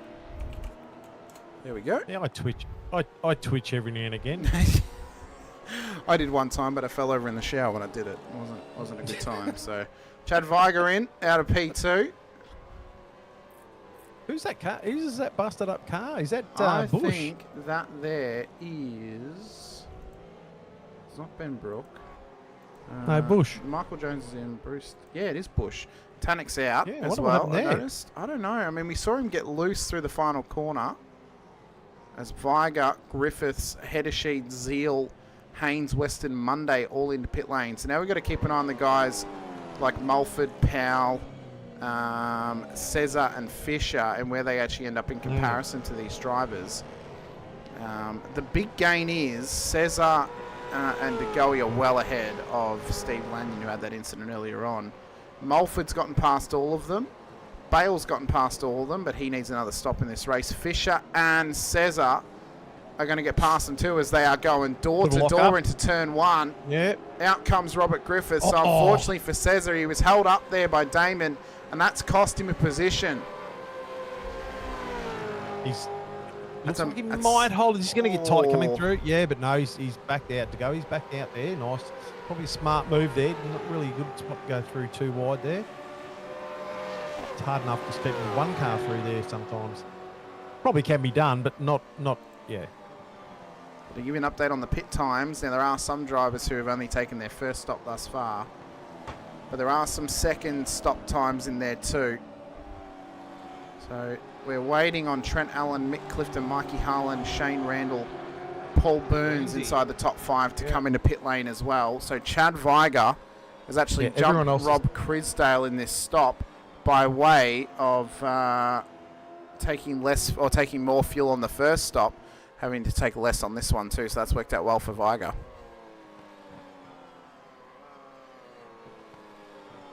Yeah, so it's only those people up the front that you just mentioned a couple of seconds ago who haven't taken their second stop so far. So. Bales has taken a second, but he was on lap 10, so he'll need one more to get home. As Trent Allen is in. Right, yep.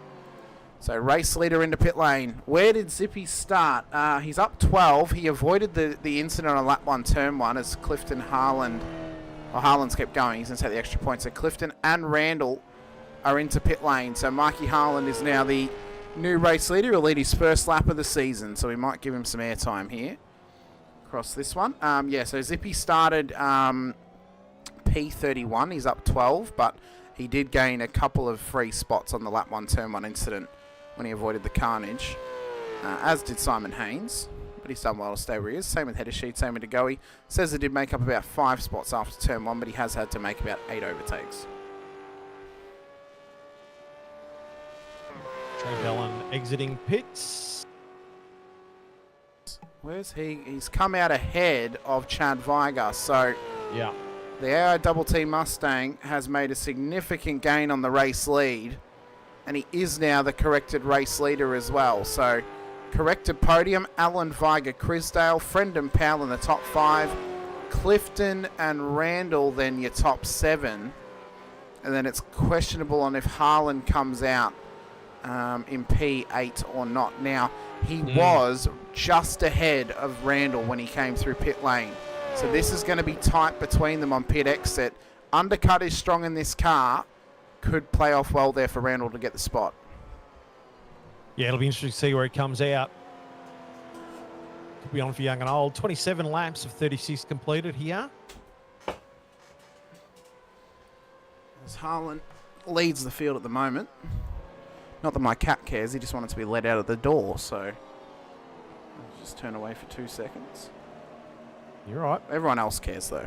Everyone else barring him cares about this race. As Brad Doble and Scott Weston battle away up towards Lake Com here, side by side. That's how it's done, boys. There you go. Well, hang on, it hasn't been completed yet. No, it hasn't been completed, but they got through clean. As Rick Viger has gone off the road at the end of the Kemmel Straight. And that looks to me like a blown engine. I wonder if they'll let him tow, because he's far enough off the road. But that is a fast section. Yeah. So Mikey Harlan into pit lane from the lead. Right, let's see where he goes. So we got to watch Clifton, Randall, and Mulford, because this was a roundabout where he was before the stop. And if he comes out ahead or behind them, and if the undercut's played off for them here as they come underneath the crowd strike sign, up towards Blanchimont and then in towards the bus stop chicane too. So he's just gotten into the pit box, says Mikey Harland. So it was... watching his time. He's dropping those spots, which we thought he would. Yeah. Still counting. So Randall's was a 19.84. 20.55. I reckon it's enough for Randall to get him. Yeah, I think so. He's not going to... Although it's going to be close. It's going to be close. Oh, hang on. Harlan's going to get out ahead of him, but Randall's going to be at pace. Yeah, and he's got warm tyres. So Randall gets the job done on that one. So let's see if they can maybe work together to chase down Clifton and make it a little triple threat for us in the battle for P6.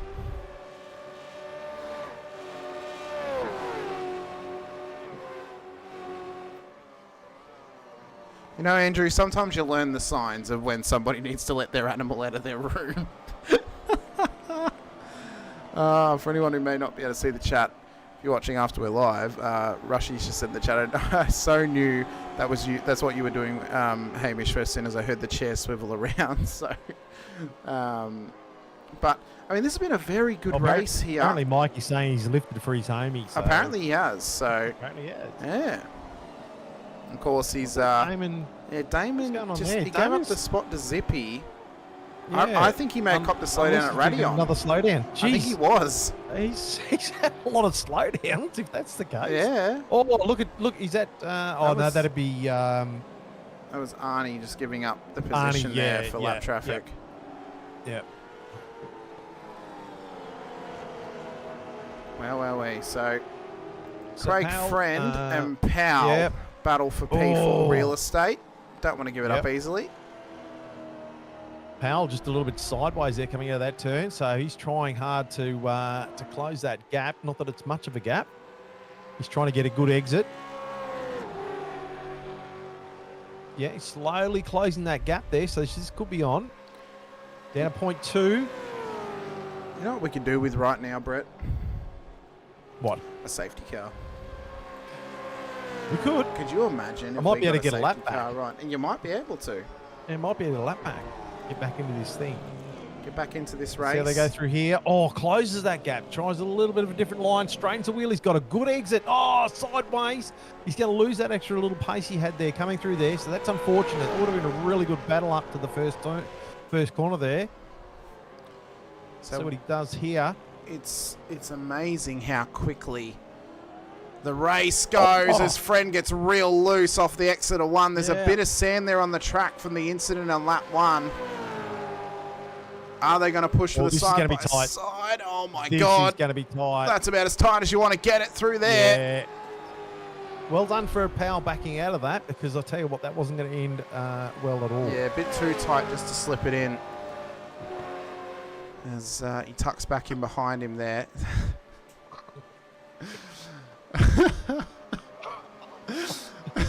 Oh, Jesus. I'm fist pumping the air right now. I cracked Brett very well with that one. Do you need some lubricant for your throat there, Brett? No, mate. No, I'm all good. Thank you very much. But this battling, though, is now beginning to drag Mick Clifton, Shane Randall, and Mikey Harland into this at this stage. It's amazing how quickly the laps can go by. Oh, they do. We are going to have 36. Yep, we're going to have 7 to go when we cross the line. As Reese DeGoey's gone off the road. Oh my God, rejoins the circuit. Oh my God, Adrian Zeal. How in the hell did he avoid that? Oh, and Brett Taylor too. Oh, the domino effect there. I saw Rushy mention pineapple on pizza. The domino effect of that one. That was getting hectic real quick. It was. It was getting wild. So, through all that, though, Lon Mackay's come away fairly unscathed. Heddersheet and Haynes battling away as well. Cesar trying to chase down Griffiths. Harland right on the ginger Randall, and Luke still on the back of Friend, which is a great little battle there. Back further, Damon's only about half a second away from Zeal. Skulls on the back of Doble, so they're probably 1, 2, 3, 4. Oh, look, I can count. But little battles going on at the moment. So on board with Harland in behind Shane Randall. Trying to stick with him here up towards the bus stop chicane. And again, just fight their way forward. And look how quickly this battle pack can just really start to seize up and really start to condense, because just this battling of Friend and Powell has dragged Clifton into it. It'll drag Randall and Harland into it, and if they're not careful, if we were to go green to the end, it'll drag Mulford into it as well. So these guys are really playing with fire.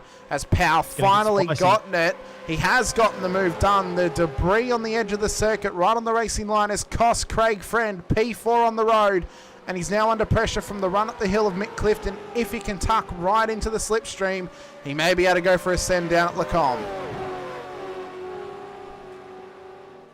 Yeah, and Randall and Harland are really closing that gap now too, so this is going to be, a little look there, no, too far away there, but yeah, this is closing up big time.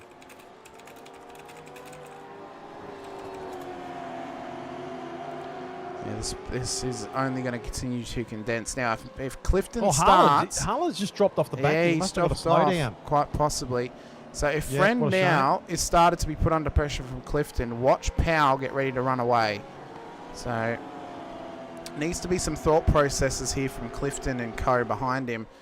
Maybe not worth battling with Friend just now. Maybe better to work with him to get and stay on the back of Powell if you can, because you will give up time very, very quickly. And he's Powell is starting to clear out a little bit. Yeah.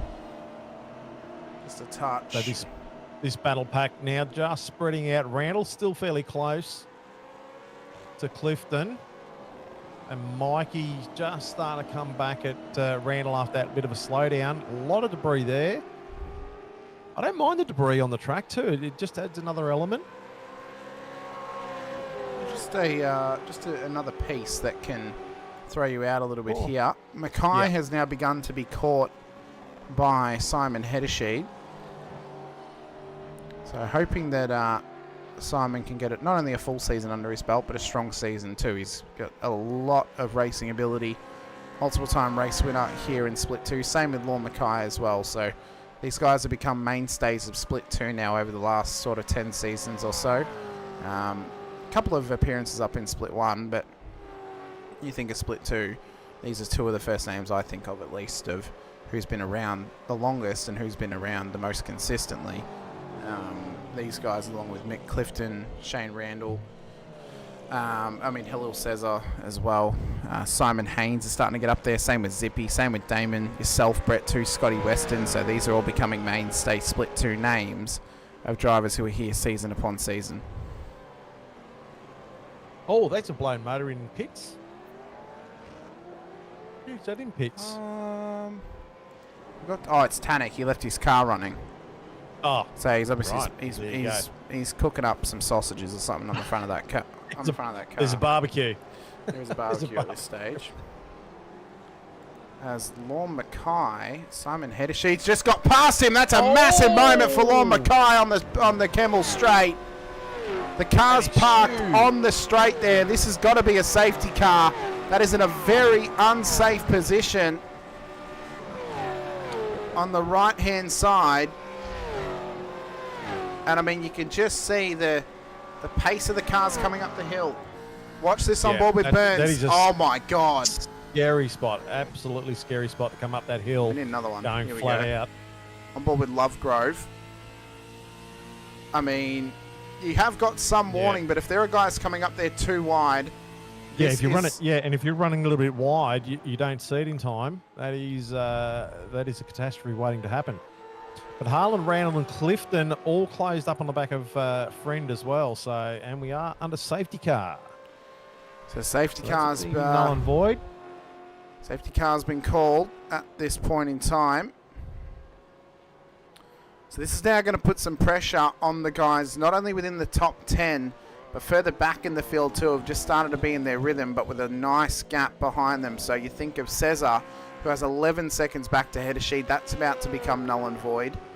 The benefit for him is, though, he's now on the back end of the top 10 as well. Allen's lead as well is about to go... out the window. You're talking about Cesar up 16 spots. Heddersheed up 17 spots. Simon Haynes up 17 spots. Adrian Zeal up 17 spots. All from 11, 12, 13 and 14. Back down to Damon, 15 spot. He's down 6 positions, but Matty Scholes up 26 positions in 16. So yeah, but there's some big movers. There are some big movers throughout this race. Weston up 10 too, although he was unfortunately in an incident earlier. So this has actually been a good comeback from him in this race. Yep. But yeah, definitely some pressure now. We have got 5 laps to go, and we are under safety car as the cars come round past the carcass of the XSR. Camaro was Randall was nearly caught out then by the car being there. Of course, these guys wouldn't have seen it last lap. It happened behind them. But yeah, race control swiftly getting the safety car out, trying to get this done as quickly as possible. There'll be some waiver rounds to happen, and then it'll be green flag running. So we're going to take this time to have a quick ab break whilst we're under the safety car. Don't go anywhere. We will be back very, very shortly.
We are back, ladies and gentlemen. A massive thank you to our series sponsor, the title sponsor of the series since season 18, Racecraft Simulations. Head over to 16 Grogan Road, Perth Airport. Have a chat to John and the team. Check out some of the rigs they've got on the floor. Test them out. Maybe even buy one of your own if you've got the spare coin.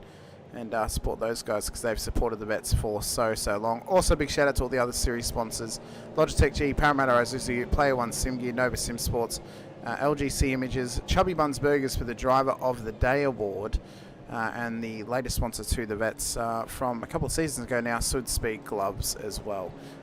For the Driver of the Day award, I think at the moment, a couple of the hot favourites, maybe Luke Powell for a solid performance in his first Split 2 race. Brett, I think out of Halil's, Hedashid, Haynes, Zeal, whoever finishes ahead of each other might get the nod. Yep. Hoffy for his comeback, if he can get back to where he started the race, that would be one.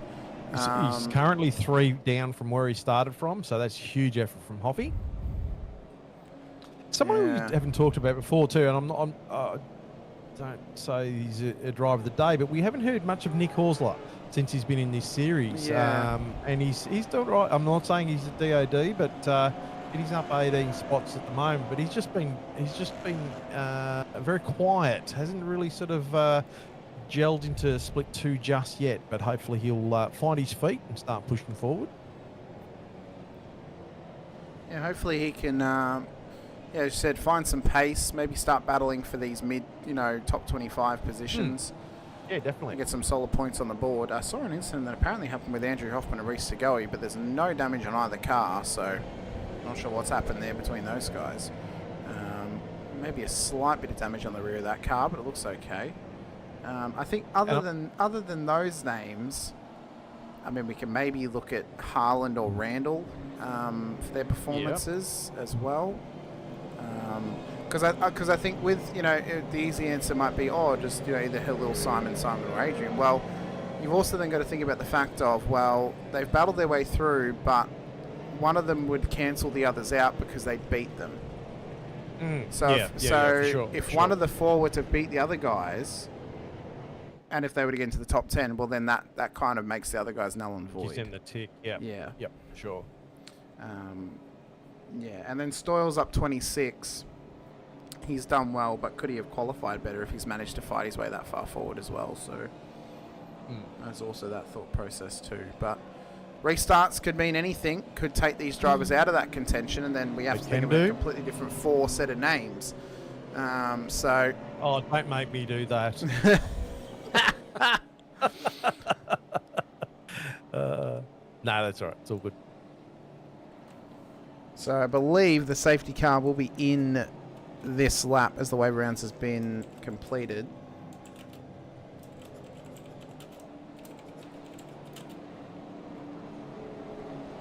What's your pick? What are you thinking here, Brett? Well, I like your Hale Cesar, Simon Hedersheed, Simon Haynes, Adrian Zeal, but whoever out of that little pack there does the best. I think I like that.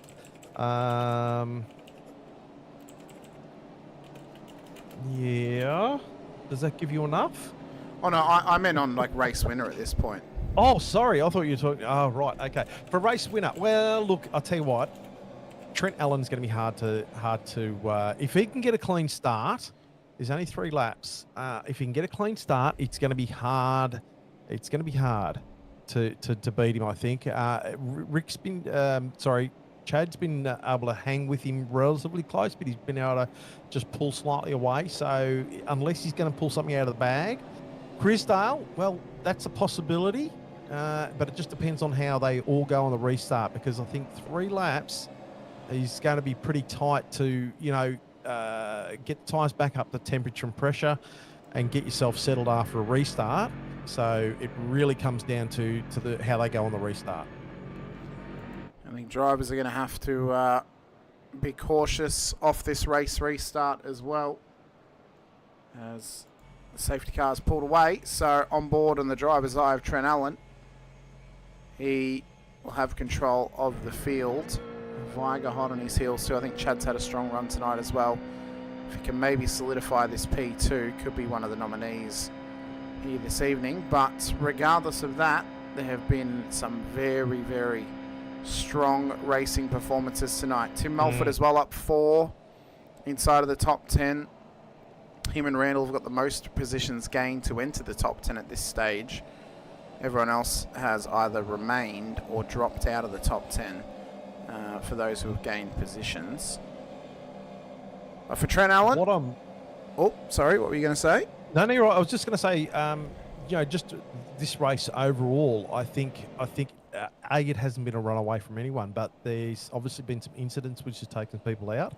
But I think overall, there's been some fantastic battles as Trent puts the foot down and goes. But there's been some battles all the way up and down the field that have been great. So far, it is building. And Trent has got a great little jump there. He's done well, and he's gotten us back under green. Lap 34 of 36, 3 laps to go here at Spa. As we've gotten restarted here, Damon Fisher has had to pull on the side of the road. Looks to be some sort of issue, whether it's an internal issue or what. Yeah, I'm spewing for him, actually. He had a bit of an emergency. He had to leave the server. I'm so glad you actually pulled that one out. Yeah. Yeah, unfortunate for Damon, because he was sitting in 15 spots, so it's a real disappointment, unfortunately, that he had to leave the server. Anyway, that is what it is. But Trent has done a great job. He's pulled about a second out. Viger's pulled about a second out as well, 2.5 seconds to Chrisdale. But Luke Powell is champing at the bit, and there's a few behind him. So there's a couple little challenges going. Well, there's a lot of challenges going all the way up and down the field, including this one for the podium at this stage. Luke Powell, yeah, hot on the heels of Rob Crisdale. Craig Friend in behind him as well. And then Clifton, Randall, Harland and Mulford battling away. Griffo and Cesar.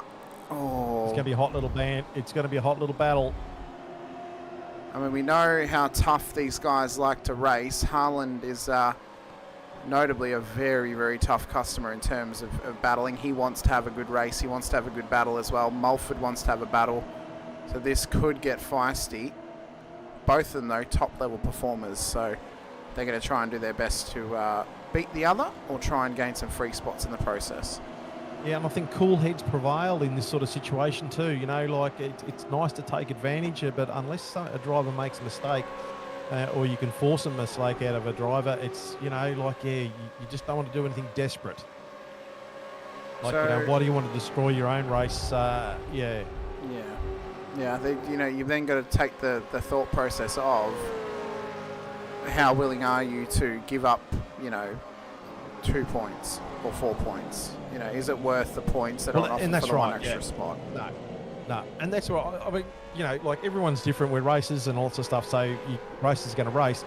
But at this, if I was in some of these positions, you know, if someone makes a mistake, take advantage, but be happy to collect the points that you're currently in line for. So Trent Allen has rocketed away from Chad Viger here. Rob Crisdale under immense pressure at the moment from Luke Powell as they send it up Eau Rouge, up and over Radion at the top of the hill.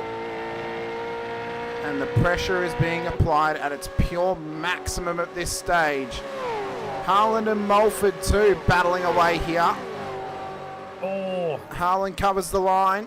Yeah, Mulford diving to the inside. This might get a little bit hairy, but no, pulls out, which is a smart idea. Yep, Harland using his 2 moves there, so good defensive acumen from him.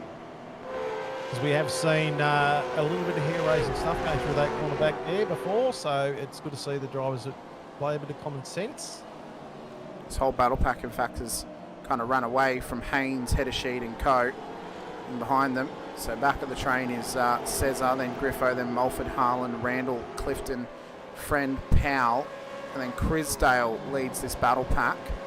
Viger and Allen have run away with things. In fact, new fastest lap of the race goes to Trent Allen, 2:23.77 on that last lap. Absolutely crazy. Low fuel, full send.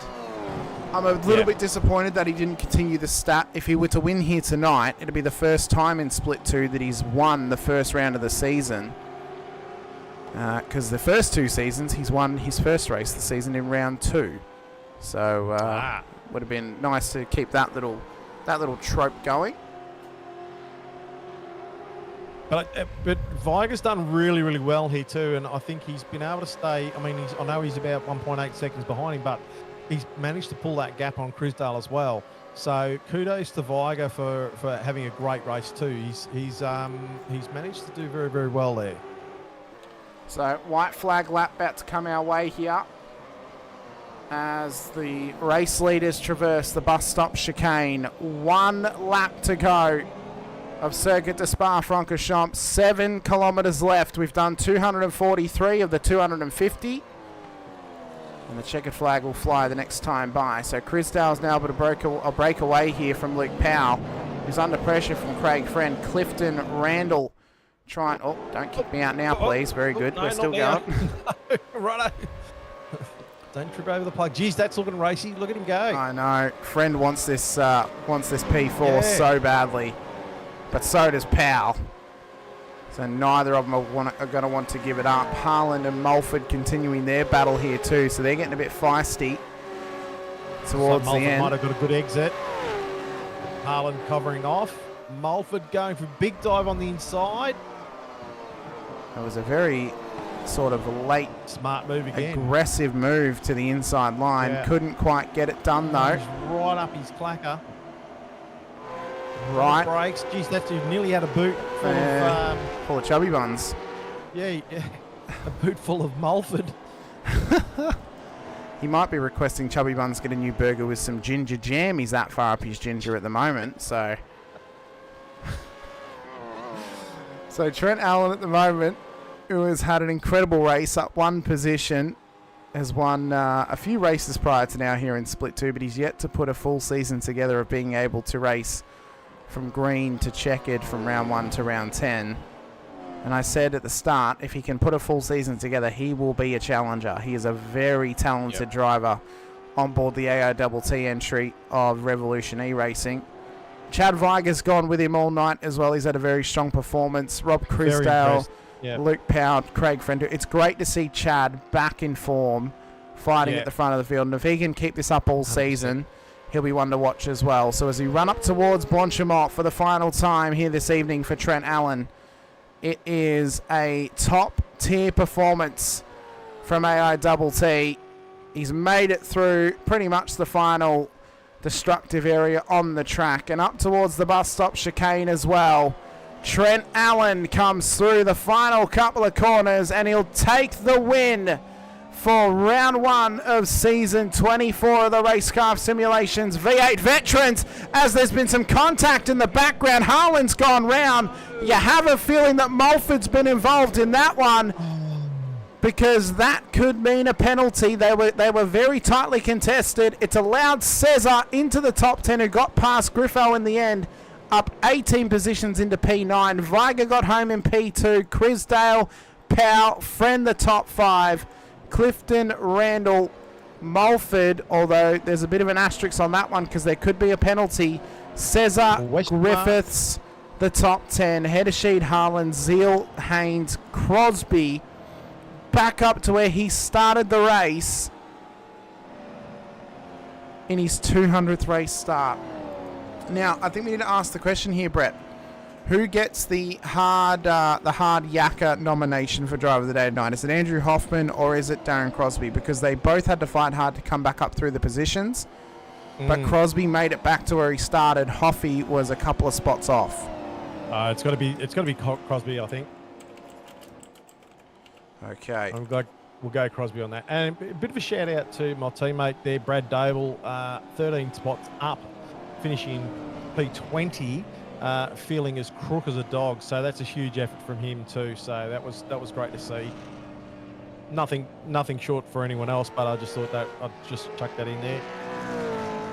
So the 4 nominees are into the chat now. You can only vote once, and you can only pick one.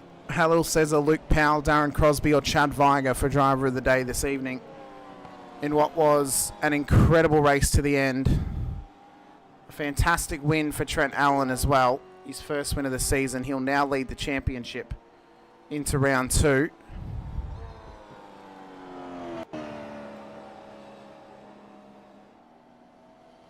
we'll get some B-roll going for you in preparing ourselves for the next portion of the night, which would be our podium interviews. Whether the podium's actually going to come and have a chat to us or not.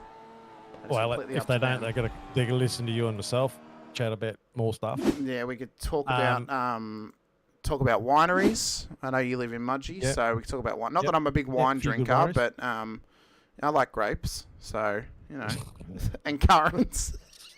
Oh, showing your age now, undeveloped palate. I like scotch. I don't like wine. That's all right. Oh, it's looking pretty unanimous at this stage. I think it's pretty easy. We can call this at this point. Chubby Bunsberger's Driver of the Day this evening. P2 on the road. Chad Weiger in an incredible effort. Well done. Return to form for him. Huge. I think all 4 deserved it tonight, personally. But I think Chad, he did have an incredible race. I mean, a podium. Yeah, he impressed me. Back up to his form. The form we expect of him as well. So that there was a fantastic effort tonight. I think coming off of this race, the things to think about. I think Hoffy showed great pace and great resolve to try and come back from the incidents that he had. Same for Crosby as well. I think we had to give it to Crosby because of the fact he actually got to the position he started, where Hoffy was just off. I think Haaland unlucky not to finish inside the top 10.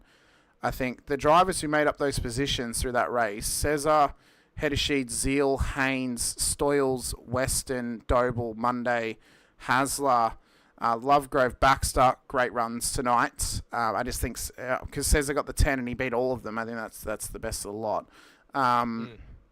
Mulford up 5, but again, there's a bit of an asterisk there because there very likely could be a penalty coming his way. And then, good to see Shane Randall back in form. Same with Clifton. Powell taking it to the big boys of Crisdale and Friend, the former Split 1 drivers who finished inside the top 10. And then, license points going to be a big thing because license points this season is gonna be huge. the one that was majorly close, Bruce Tannick, was on the knife's edge of a round ban. And if he's I think he may have copped a penalty. Let me look at the sheet. Yes, he copped a penalty with 2 license points. So I believe next round he'll be away with a round ban. So again, we mentioned it. Hurt. The license points are going to be a big factor this season, no matter who you are. So, if people are getting close, we're going to call them out for it this season. Yeah. Not as a dig, but this is the state of play. This is where drivers are. They've now got to be careful. So yeah. Nothing against the drivers themselves or anything like that. It's just obviously these things are going to come into play, and they're going to come and play in the championship, and they're going to hurt some people, and so like it needs to be on the forefront of everyone's mind too. You need to be aware of where your points are at. And drive accordingly. Otherwise, you're going to sit out races, and it's going to hurt your championship sort of contention. So yeah, exactly. Well, none of the podium finishers are coming over to chat to us tonight, it seems. So we are apparently the least popular commentary crew. That's okay. According to them, I can deal with that. That's fine. They miss out on getting to chat to us. But we'll have a quick look, though, at the provisional race results of the evening, if it will decide to show. It will indeed. Trent Allen takes the race win ahead of Chad Viger and Rob Crisdale on the podium here this evening. Luke Powell, Craig Friend, the top 5, Mick Clifton, Shane Randall, Tim Mulford, Halil Cesar, Robbie Griffiths, then the top 10, Simon Hedesheed, Mikey Harland, Adrian Zeal, Simon Haynes, Darren Crosby, the top 15, Matt Stoyles, Scott McKenzie, Scott Weston, Matt Scholes, Brad Doble, then the top 20. Great effort from all those drivers to get inside of the top 20 this evening.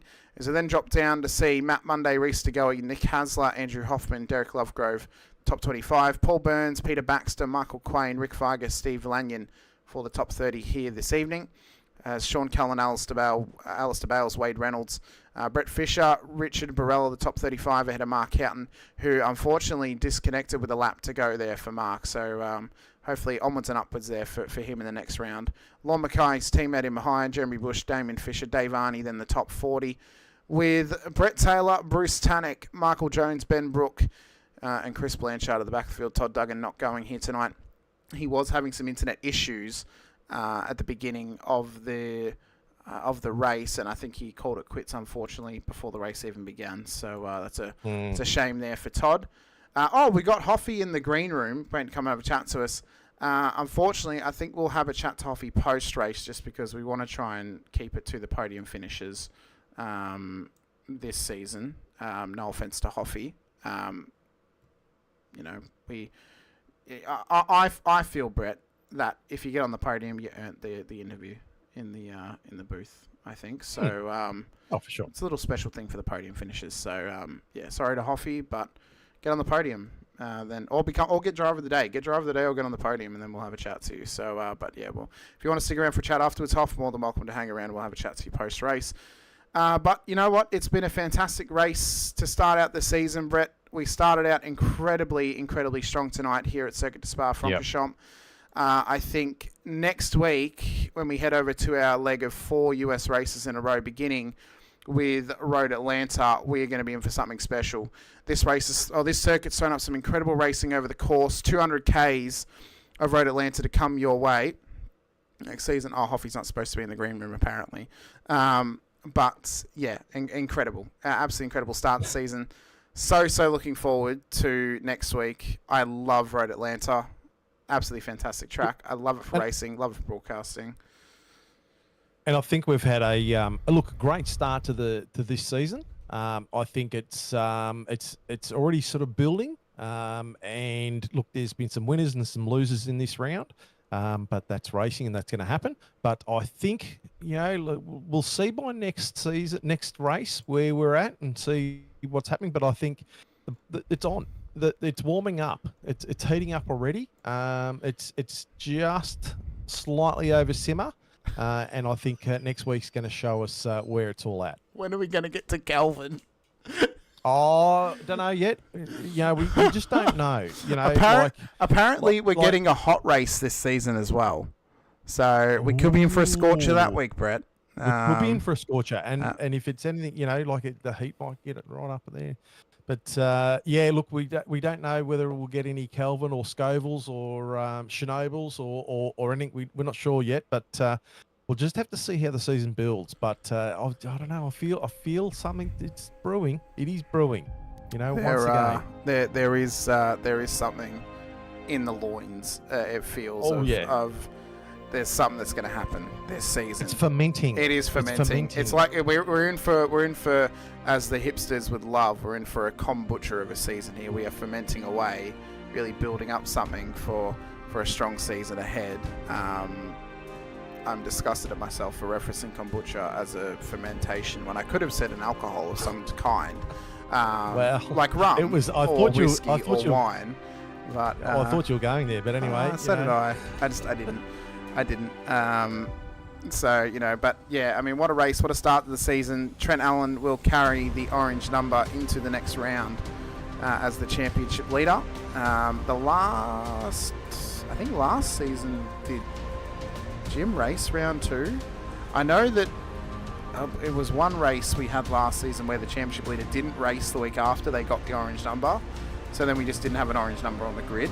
I know Logan Barnett did that the season prior. I'm not sure about last season, but we'll see. But it's been an absolute incredible pleasure once again to be with you to call the action. If you're watching over on the Infinity Broadcasting channel, be sure to hit the like button, the subscribe, the bell icon as well.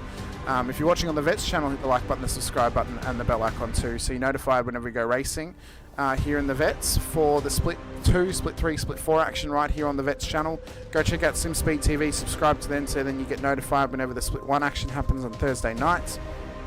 And if you're watching on the Vets channel, move over to Infinity Broadcasting, hit the subscribe button, go follow us on Twitch as well so you're notified whenever we go racing there. We've got the Vets here on Saturday nights for the Racecraft Simulations V8 Veterans. Monday nights we got the VRS Virtual Racing School Porsche Cup Series with notable names like Corey Lazarus, Job Stewart, Super 2 driver running in there as well. It's been a fantastic start to that season. And on the Fridays we've got some Vets drivers out there running in the IRWC Rod Knock Cup as well, so you guys will be able to check out that action too. But yeah, big shout out to all the series sponsors, of course, the title sponsors, Racecraft Simulations, long-time supporters of the series. So a massive, massive thank you to them for their continued support. As well to Logitech G, Parramatta Isuzu Utes, Player One Sim Gear, Nova Simsports, Südspeed gloves, LGC Images, and Chubby Buns Burgers Chubby Buns Burgers for the Driver of the Day award. Tonight it went the way of Chad Viger. Next week it could go to you. But I'm Hamish Munro Brett Fisher alongside for round 1 of season 24 of the Racecraft Simulations V8 Veterans Split 2 action out at Circuit de Spa-Francorchamps. We'll see you guys next week for Road Atlanta. But until then, stay safe, drive hard, and as always, bye for now.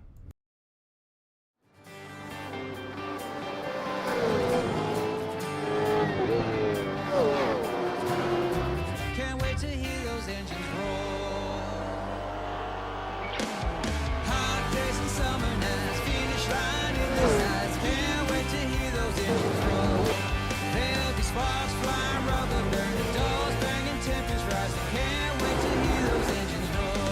There'll be hot days and summer nights, finish line in their sights. Can't wait to hear those engines roar. There'll be sparks flying, rubber burning, doors banging, temperatures rising. Can't wait to hear those engines roar. They're gonna roll. Ooh, they're gonna roll.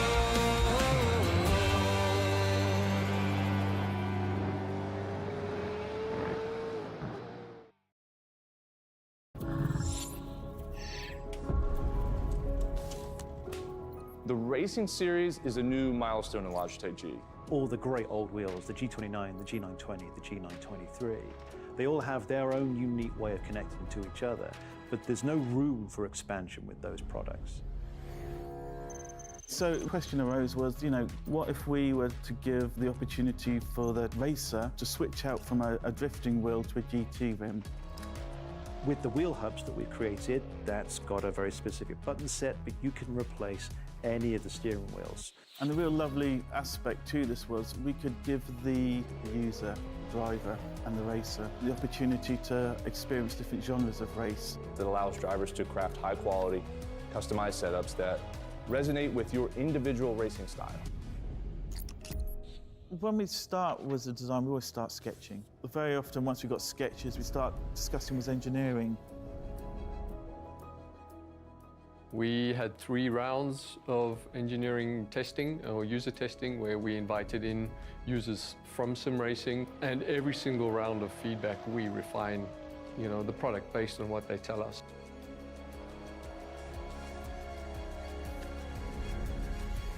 In the sim racing lab, again, we're going to use data to really analyze what a driver needs. We've used everything from eye tracking to the inputs from the pedals, the inputs from the, let's say, input devices, the wheel and the pedals, the shifter. We're taking that and we're compiling it so that we can build different products based on those individuals' needs for all consumers and all drivers. I don't know of anyone else in the industry that's actually doing this kind of research into their products to see how their products are affecting performance of their users. We've built the product to make sure that it's as reliable as possible. So the innovations in engineering that I'd say we're most proud of is the sequential handbrake and shifter toolless changeover. This is now a patented system, so it's really easy for the user to just switch between modes. If you give people the tools to do what they want, they will. They will just go off and have fun.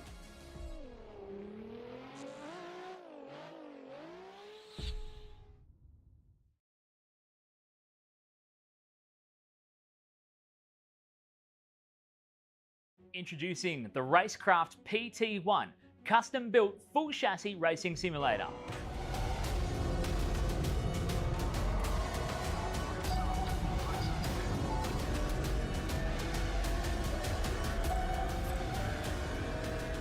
The design project, codenamed The Cage, an 80/40 extrusion chassis sitting on top of a Sigma Integrale DK2 Plus 4-point full motion actuator system. No compromises in the cockpit of the PT1 simulator. To maximize the experience, we start with the 49-inch ultra-wide monitor for the greatest field of view in a small footprint of the simulator, down to the SimuCube wheelbase that's tucked up and behind the monitors with SimCore extensions to get things out of the driving area. Everything is connected to a Cube Controls GTX steering wheel with the built-in dash and all the extra button functions available at your fingertips. Driving through the Raceworks S1 pedals, the potentiometer throttle and the 2 hydraulic pedals for brake and clutch ensures you maximize the feel underfoot, and seating yourself into an OMP HTER bucket racing seat with OMP belts connected to a G belt tensioner to provide that extra feeling and the heightened experience while you're driving.